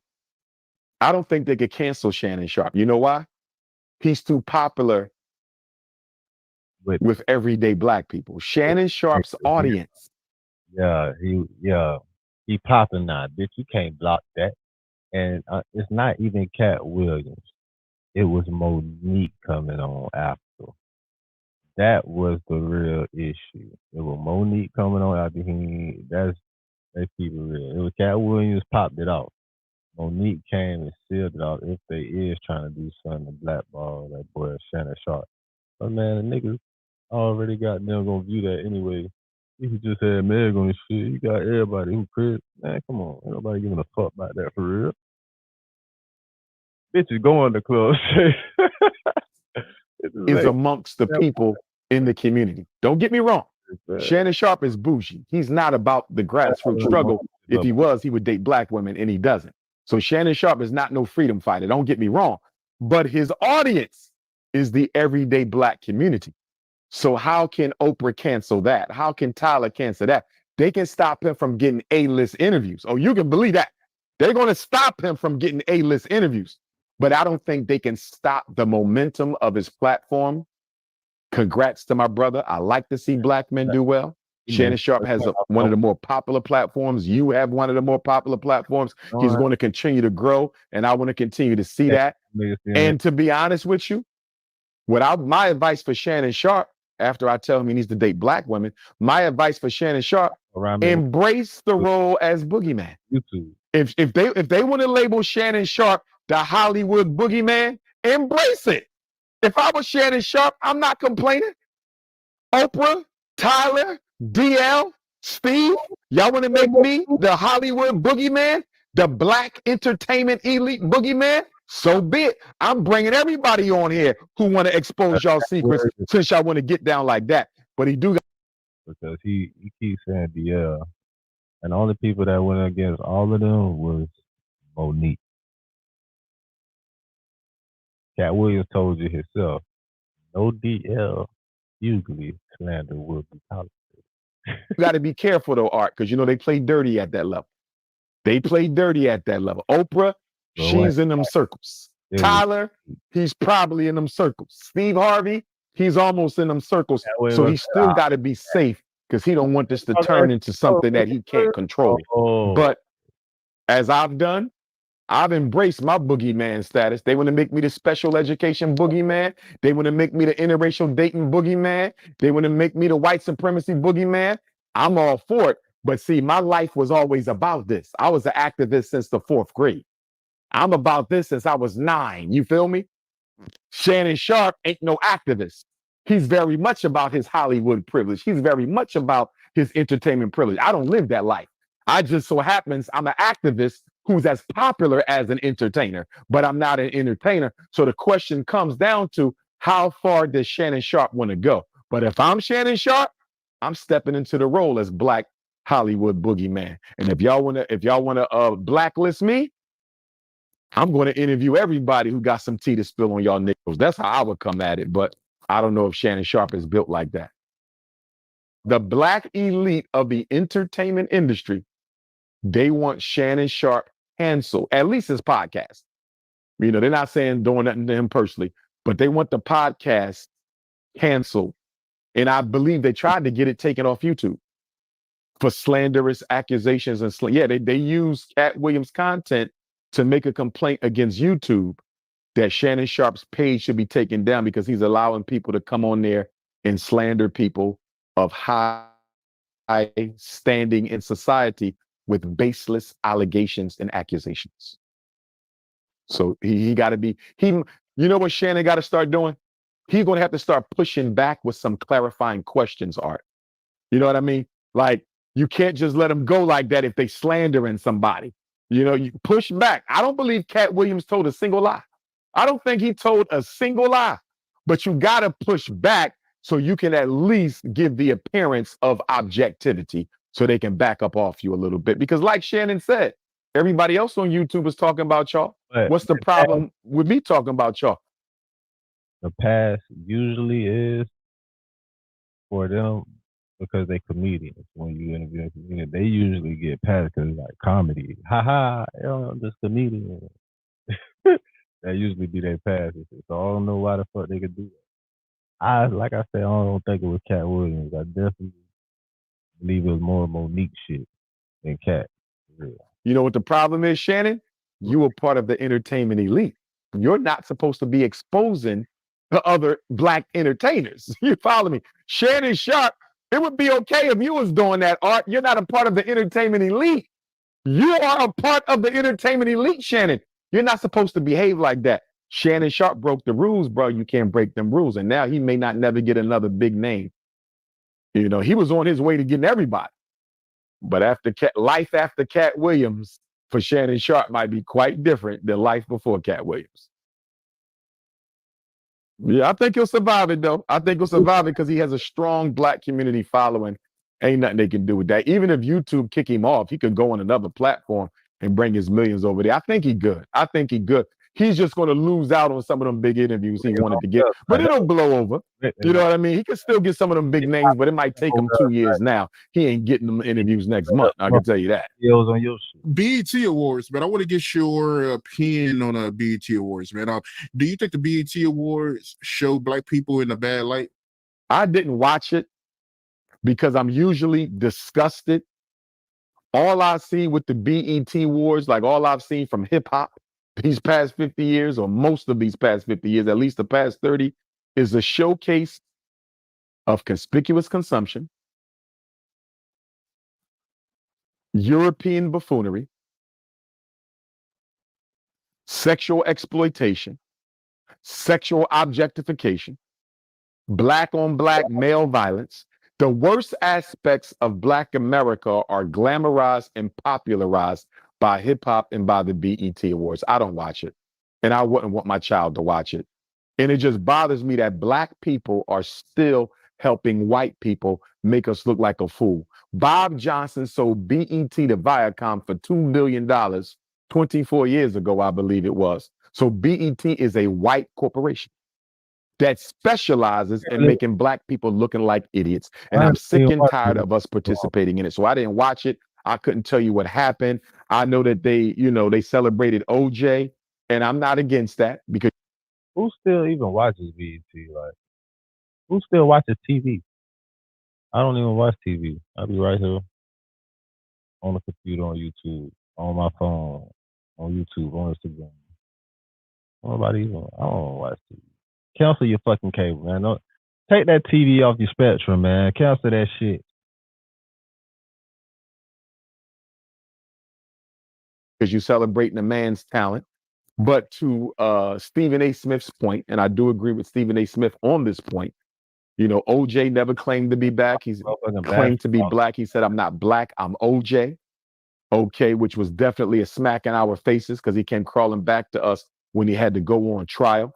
So I do agree with Stephen A. Smith. You're celebrating someone who's never really had the black community's back. But don't we always celebrate people who never had the black community's back? I mean, how many people have been celebrated by the NAACP, the Urban League, BET, Source Awards, who never did anything for their community? So although Stephen A. Smith is correct that O.J. Simpson really didn't deserve it, none of them have really deserved it. But I would disagree with Stephen A. Smith when he says O.J. should not have been celebrated because he was put on trial for the I keep forgetting her name now. Nicole Brown Simpson. Because he went on trial for the murder of Nicole Brown Simpson, he should not have been celebrated. I'm going to disagree with Stephen A. Smith on that because O.J. was found innocent. You can't publicly convict a man. Did you know that in Texas, rifles can be carried in public without a license? Whereas in Florida, no open carrying is allowed, except in unique situations like in hunting or fishing. Hi, I'm R.N.R, a Pro 2A attorney with over 2 million YouTube subscribers. I'm always a little... Who was acquitted in a court of law, Stephen A. Smith. That's not fair. That is called double jeopardy. You're going to try him twice. You're trying him a second time in the public arena when the man was already found innocent in the courtroom, the legal arena. So I would disagree with Stephen A. Smith on that note. But the BET Awards, much of Black culture isn't anything to celebrate. I mean, the reality shows, the shoot 'em up series. I see my brother 50 Cent has his new movie studio in Shreveport, Louisiana. Shout out to 50 Cent. He reached out to Tyler Perry for mentorship. That's going to be a powerful collaboration. But my question to Tyler Perry and 50 Cent is real simple. My question to Tyler Perry and 50 Cent is real simple. And it's the same question I had for the Hughes brothers. It's the same question I had for my man John Singleton, rest in peace, before he joined the Ancestors. When are you Black film producers, show producers, when are you going to start putting out some racially empowering and culturally affirming material? That's my question to Tyler. That's my question to 50 Cent? Are you going to keep on giving us Raising Canaan? Or are you going to keep on giving us BMF? Don't get me wrong. Very well written, very well put together, excellent cinematography, excellent storylines, but it's all black on black crime. It's all black on black crime. Are you going to give us a story on the Haitian Revolution? Are you going to give us a story on the most honorable Marcus Messiah Garvey, the greatest black organizer of all time, greatest human organizer of all time? Give us a story on Ida B. Wells. Give us Fannie Lou Hamer movie. Give us black people rising up, organizing, taking back their communities, and fighting against racism. Tyler Perry, 50 Cent, Oprah Winfrey. Can you please give us some racially empowering, culturally affirming material? I'm proud of 50, proud of Tyler, but please give us something that our children can watch. Yeah, that's real talk, man. But how you feel about the Supreme Court overturning affirmative action? Wow. You know, when I disagree with Deion Sanders' move to the University of Colorado from Jackson State, Mississippi, shout out to my Jackson family. I might be getting a school down there for FDMG soon, God willing. But when he made that move to Colorado, a lot of people didn't understand my criticism. Well, guess what, Art? They say hindsight is always 20/20 vision. Well, the U.S. Supreme Court struck down affirmative action for higher education. So now white schools don't have to have a certain amount of black students in them. You no longer have a racial quota for black students. So if you think the University of Colorado with 2% black students ain't got no black students, Art, guess how many black students you're going to have at the University of Colorado now? You might have 5 of them. And guess what? That affirmative action strike down, Art, also applies to the HBCU. So now they're threatening to sue Howard University Medical School if they find out they letting less qualified black candidates in over more qualified brown, yellow, whites, and reds. Did you hear what I just said? They're telling historically black colleges that were founded after slavery to educate black children because of discrimination. The HBCU was created because of discrimination. Right. And now they're telling the HBCU that if you give black students preferential admission at a black college, if you give black students preferential admission at a black college, we will sue you and bankrupt your HBCU into non-existence. So what am I saying about Deion Sanders now, Art? I'm saying that the power structure had Deion Sanders transferred out of HBCU Jackson State because they knew the Supreme Court would overturn affirmative action in higher education admissions policies. And that would have forced Deion Sanders to stand up and use his fame, his popularity, and his name to fight for the HBCU. And they knew that the affirmative action decision by the Supreme Court would deal a direct blow to the survival of HBCUs and keeping the HBCUs predominantly black. So they got Deion Sanders the hell out of there before the fallout. This was all strategy. They did it on purpose. If Deion Sanders was still in Jackson State, he would have been forced to fight for HBCUs. So they got him up out of there, Art. And now, brother, now that an HBCU can't give a black student preferential admission, do you know what that means, bruh? Do you know what that means? That an HBCU cannot give a black student preferential treatment. I'm going to tell you what it means. HBCUs they're going to start becoming PWIs. HBCUs are going to start becoming predominantly white. Guess what else they're going to start becoming? Predominantly Latino. Guess what else they're going to start becoming? Predominantly East Indian, especially if Kamala Harris gets in office.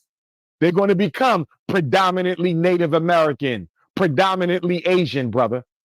That Supreme Court higher education decision to end affirmative action and admissions for colleges may have broke the backbone of the HBCU. And they want me to vote for Kamala Harris when she sat there and let Joe Biden rename the White House initiatives on HBCUs to the White House Initiative to Minority Serving Institutions. They changed it, Art. It's been HBCU forever. It's been HBCU. Now they don't call it that. Now it's the White House Initiative on Minority Serving Institutions. They want to kill the HBCU because if you kill the HBCU, you kill the black middle class. If you kill the black middle class, we ain't got no black doctors. We ain't got no black lawyers. We ain't got no black architects, no black engineers, no black psychologists. They want to crush the HBCU to crush Black America. Terrible, man. But speaking of Dion, you think he leaving after this year? This year is going to dictate Dion's. Man, fuck Dion, nigga. You heard what the fuck he just said? I know you just doing your job, but goddamn, nigga, what? Shit. And niggas just be out here sleeping, though. I don't even know what the fuck they like playing for your jits, nigga. Future. Me personally, I think Dion want to milk this hustle for about 5 years, maybe 3. He got 1 done. I'll say 2 more, and then he wants to go to the NFL. I think Deion Sanders wants to end up being the coach of the Dallas Cowboys. That's what I think the plan is. But there's a lot of white power out there who don't like seeing a bold, brash, unapologetic black man stunt the way Deion does. And so I think the forces that be are going to try to sabotage his upcoming season. This season is going to be pivotal as to whether or not Deion Sanders stays at Colorado, moves to the NFL, or gives up coaching altogether. I can see that happening. But I got to ask you about personal immunity. What you think about that, man?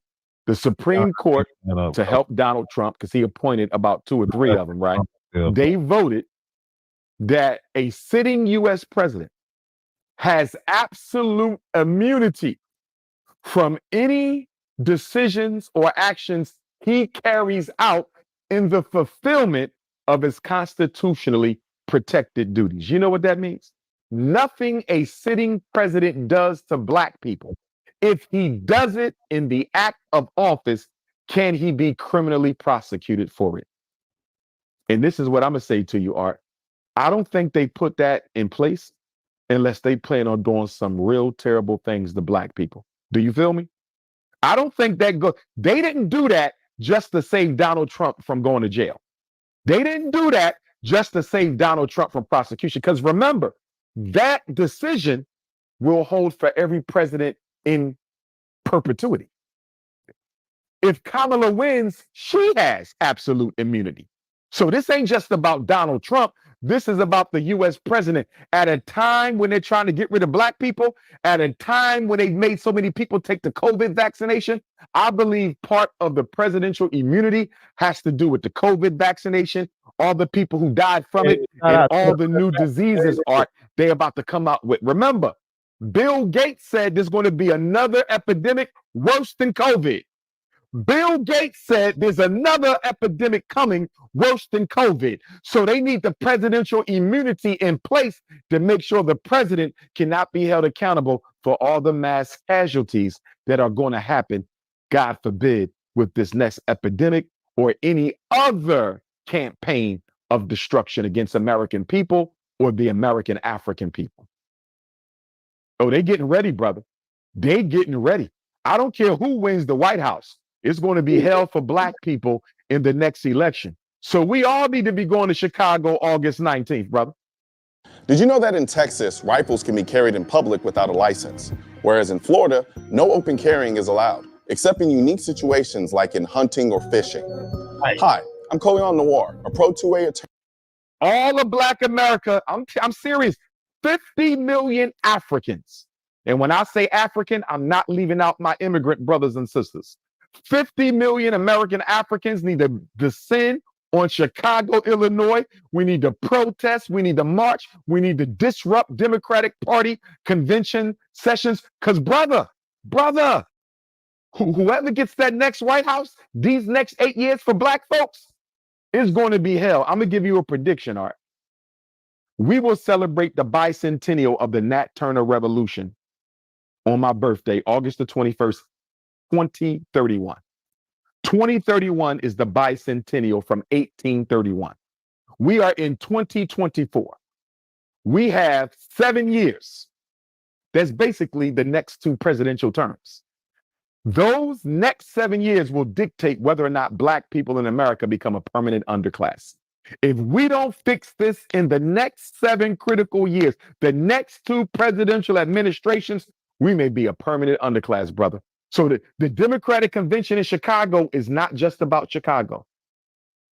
It's mainly about Chicago, but it's not just about Chicago.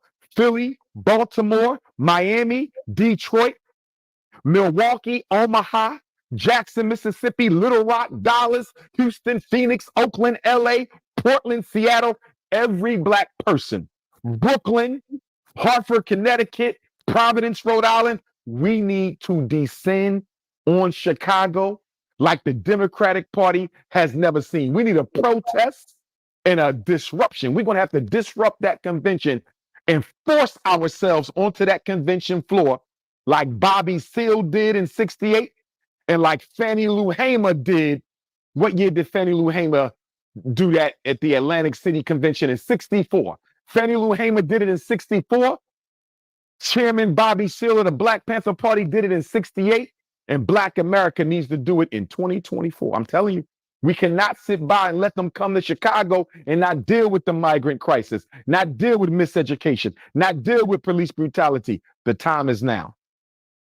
Well said, man. The time is now. You're right about that. How you feel about Kobe dad passing away, Joe Bryant? I think it's tragic, brother. And it's funny because Power 99, the station, is in Bala Kenwood, which is right near Lower Merion.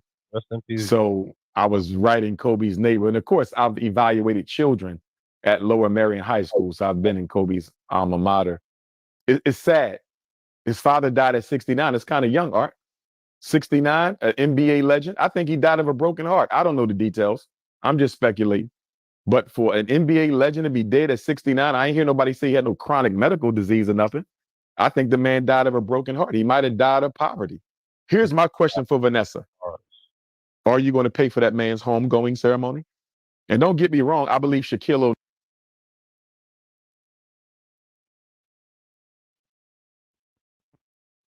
People die from broken hearts. That's a real thing.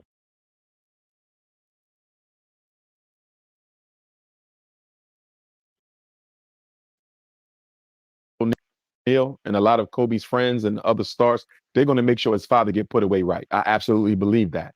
But Vanessa, I believe you have an obligation to see to it that Kobe's father gets put away right. Are you going to do that? But let's take it a step further, Art. Kobe's mother. Kobe's mother is still walking. She's still with us. Vanessa Bryant, are you going to take care of Kobe's mom? Kobe's gone. His father's gone. What about his mom? Now, I understand she bought his sister an automobile, but an automobile, that ain't nothing. You can go buy an automobile. You can buy an automobile. Or are you going to take care of his mother? That's my question for Vanessa Bryant. And I'm going to be honest with you, Art. I'm disappointed in the NBA and the retired NBA players because I can't believe nobody is calling her to task in her neglect of Kobe Bryant's parents. That man left her a sizable estate, man, a sizable estate. And I don't hear any of these NBA players saying like, listen, we're not trying to get in your business, but Kobe was our brother. You inherited his estate. Those are his parents.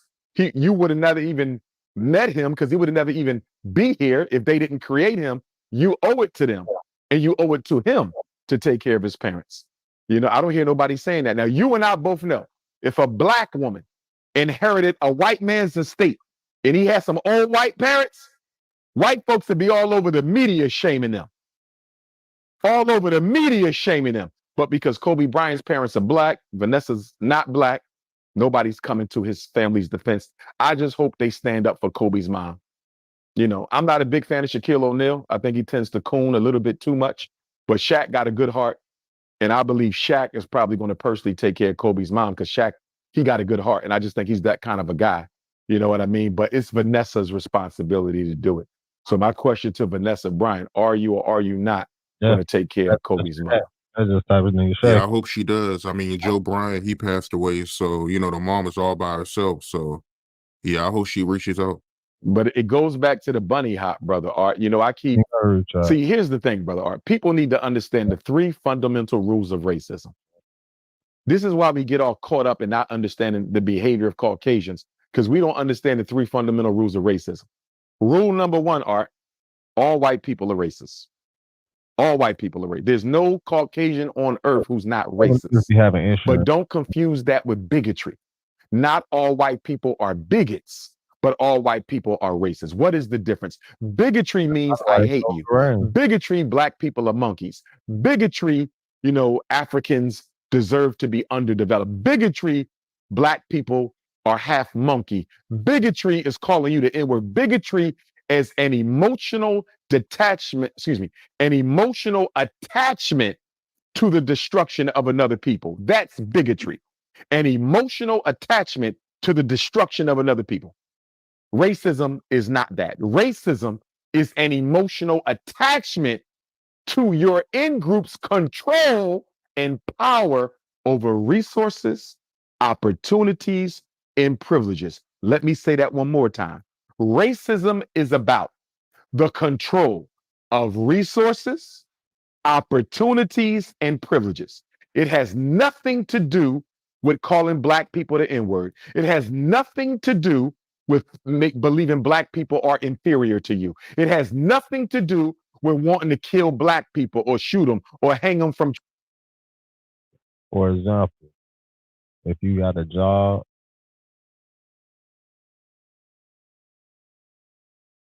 and certain people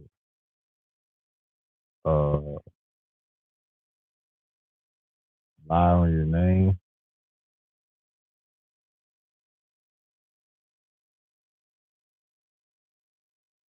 or just do anything to get you up out of somewhere because they can and they don't like you or your type. Racism. Stopping your opportunity, your money, your income. Trees. The KKK, they're bigots. They want to hurt and harm black people. That's bigotry. And if you're a bigot, you're automatically a racist. But you can be a racist and not be a bigot. This is why we don't understand racism. This is why we don't understand these white women who are marrying all these black celebrities. They're still racist. Right. They just are dating and sleeping with one black person. They still don't like other black people. You see?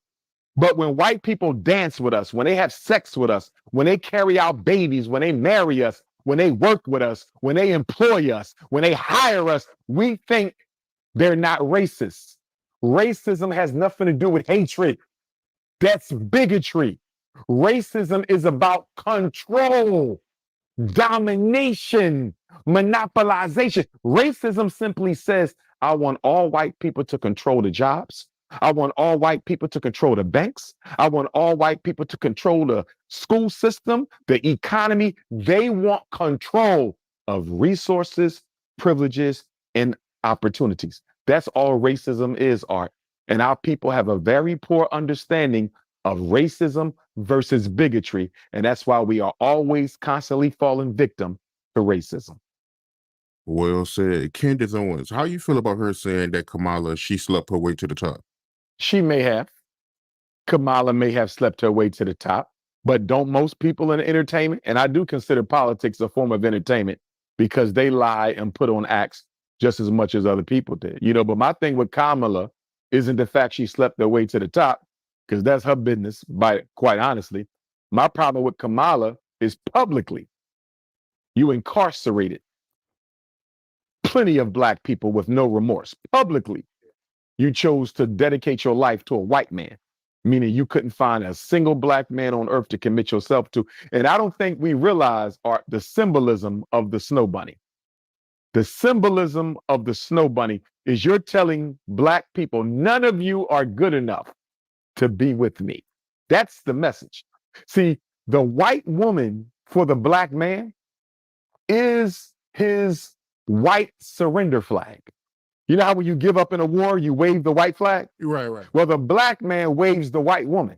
We wave the white woman, and that's our way of telling the world that I identify with white people. I'm on the side of the white power structure. I am American to the core.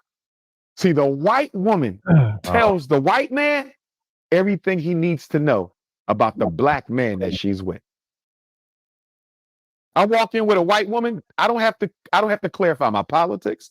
I don't have to tell them if I'm a revolutionary or a nationalist, if I'm on the side of the black community, if I care about black children, if I care about what's happening to black women, if I care about police genocide. Art, they don't have to ask me no questions on black politics. If I'll show up with a white woman, they know I don't care about black women. They know I don't care about the black community. They know I don't care about black children. They know I don't care about black institutions. That's why for most black men, the white woman is the greatest thing that ever happened to them, because that white woman is his admission ticket. The white woman for the bunny hopping black man is his admission ticket into white society. And, you know, they just make jokes about it. And Dr. Umar with the interracial, are we really looking at the fact that black boys are losing heterosexual, go to wrong place, black on black love couples to look up to? Black on black love is becoming an endangered species because we keep on dating, mating, and marrying outside of our community. Are we thinking about all these black boys and how they won't see men loving on black women? Are we thinking about all these black girls who won't see men loving on black women? We are committing genocide. That's what we're doing. We're committing our own genocide. Black men and black women now, and black women out here marrying white on purpose to lighten up their descendancy. They don't want their grandkids to look like them. Absolute insanity. And for these black women who think it's going to be better for them, it's not. Or you see that one sister, she was a reality show star, and her white husband divorced her. I forget her name. And she got to pay him $13,000 a month, bro.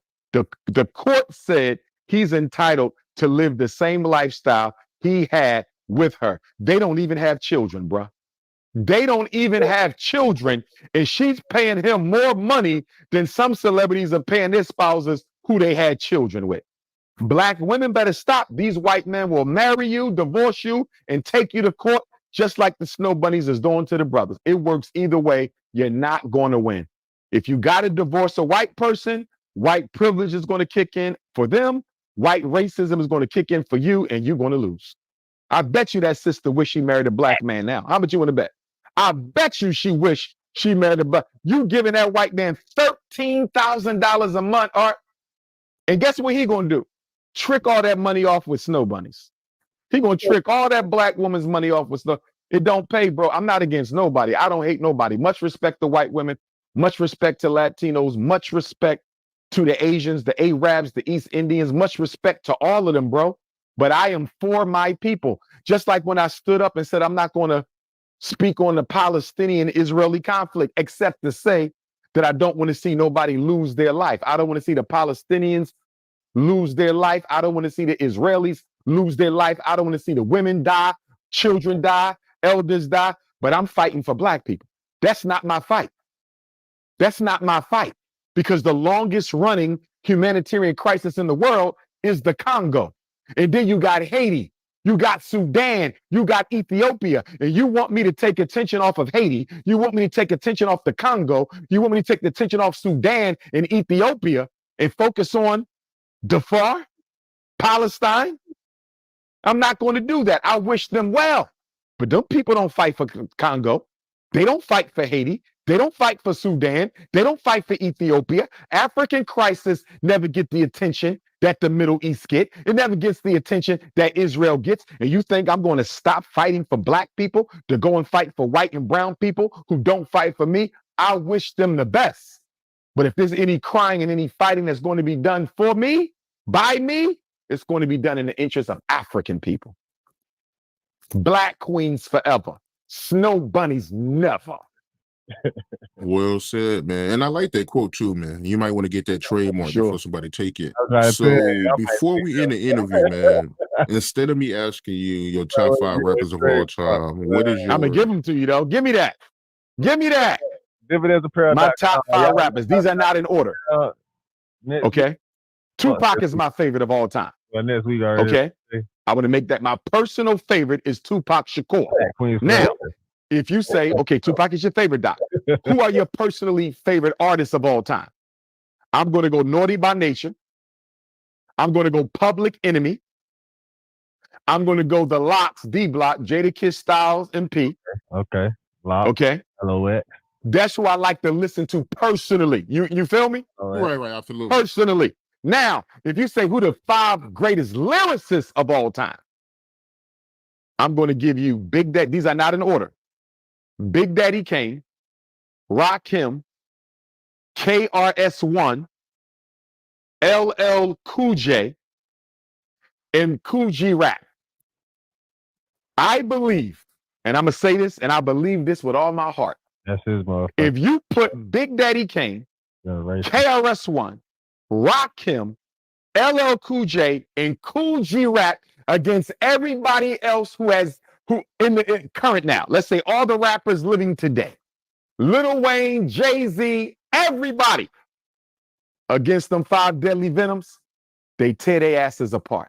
You're not beating them 5 in a group battle. A group battle. You got Chris.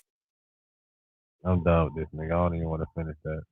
All right, you know what it is, man. I don't even want to hear what the fuck this nigga said. Y'all know, nah, but tripping. Especially when you said Lil Wayne, you definitely tripping. That nigga tripping. And what make it so that's his generation though, man. I ain't gonna knock him, but he just swirled on that one. I gotta shut. Hey, we shutting that shit off. Hey, I do music. We not even gonna have that. I'm gonna tell you right now, bro. You talk about all the rappers out now with them 5. The game has advanced to so much of a level. You can't even say no shit like that, especially bringing up Lil Wayne, man. Talk about all a group battle against that shit sound retarded, man. I like saying that much of that to say that bullshit. Anyway, Home Eat TV.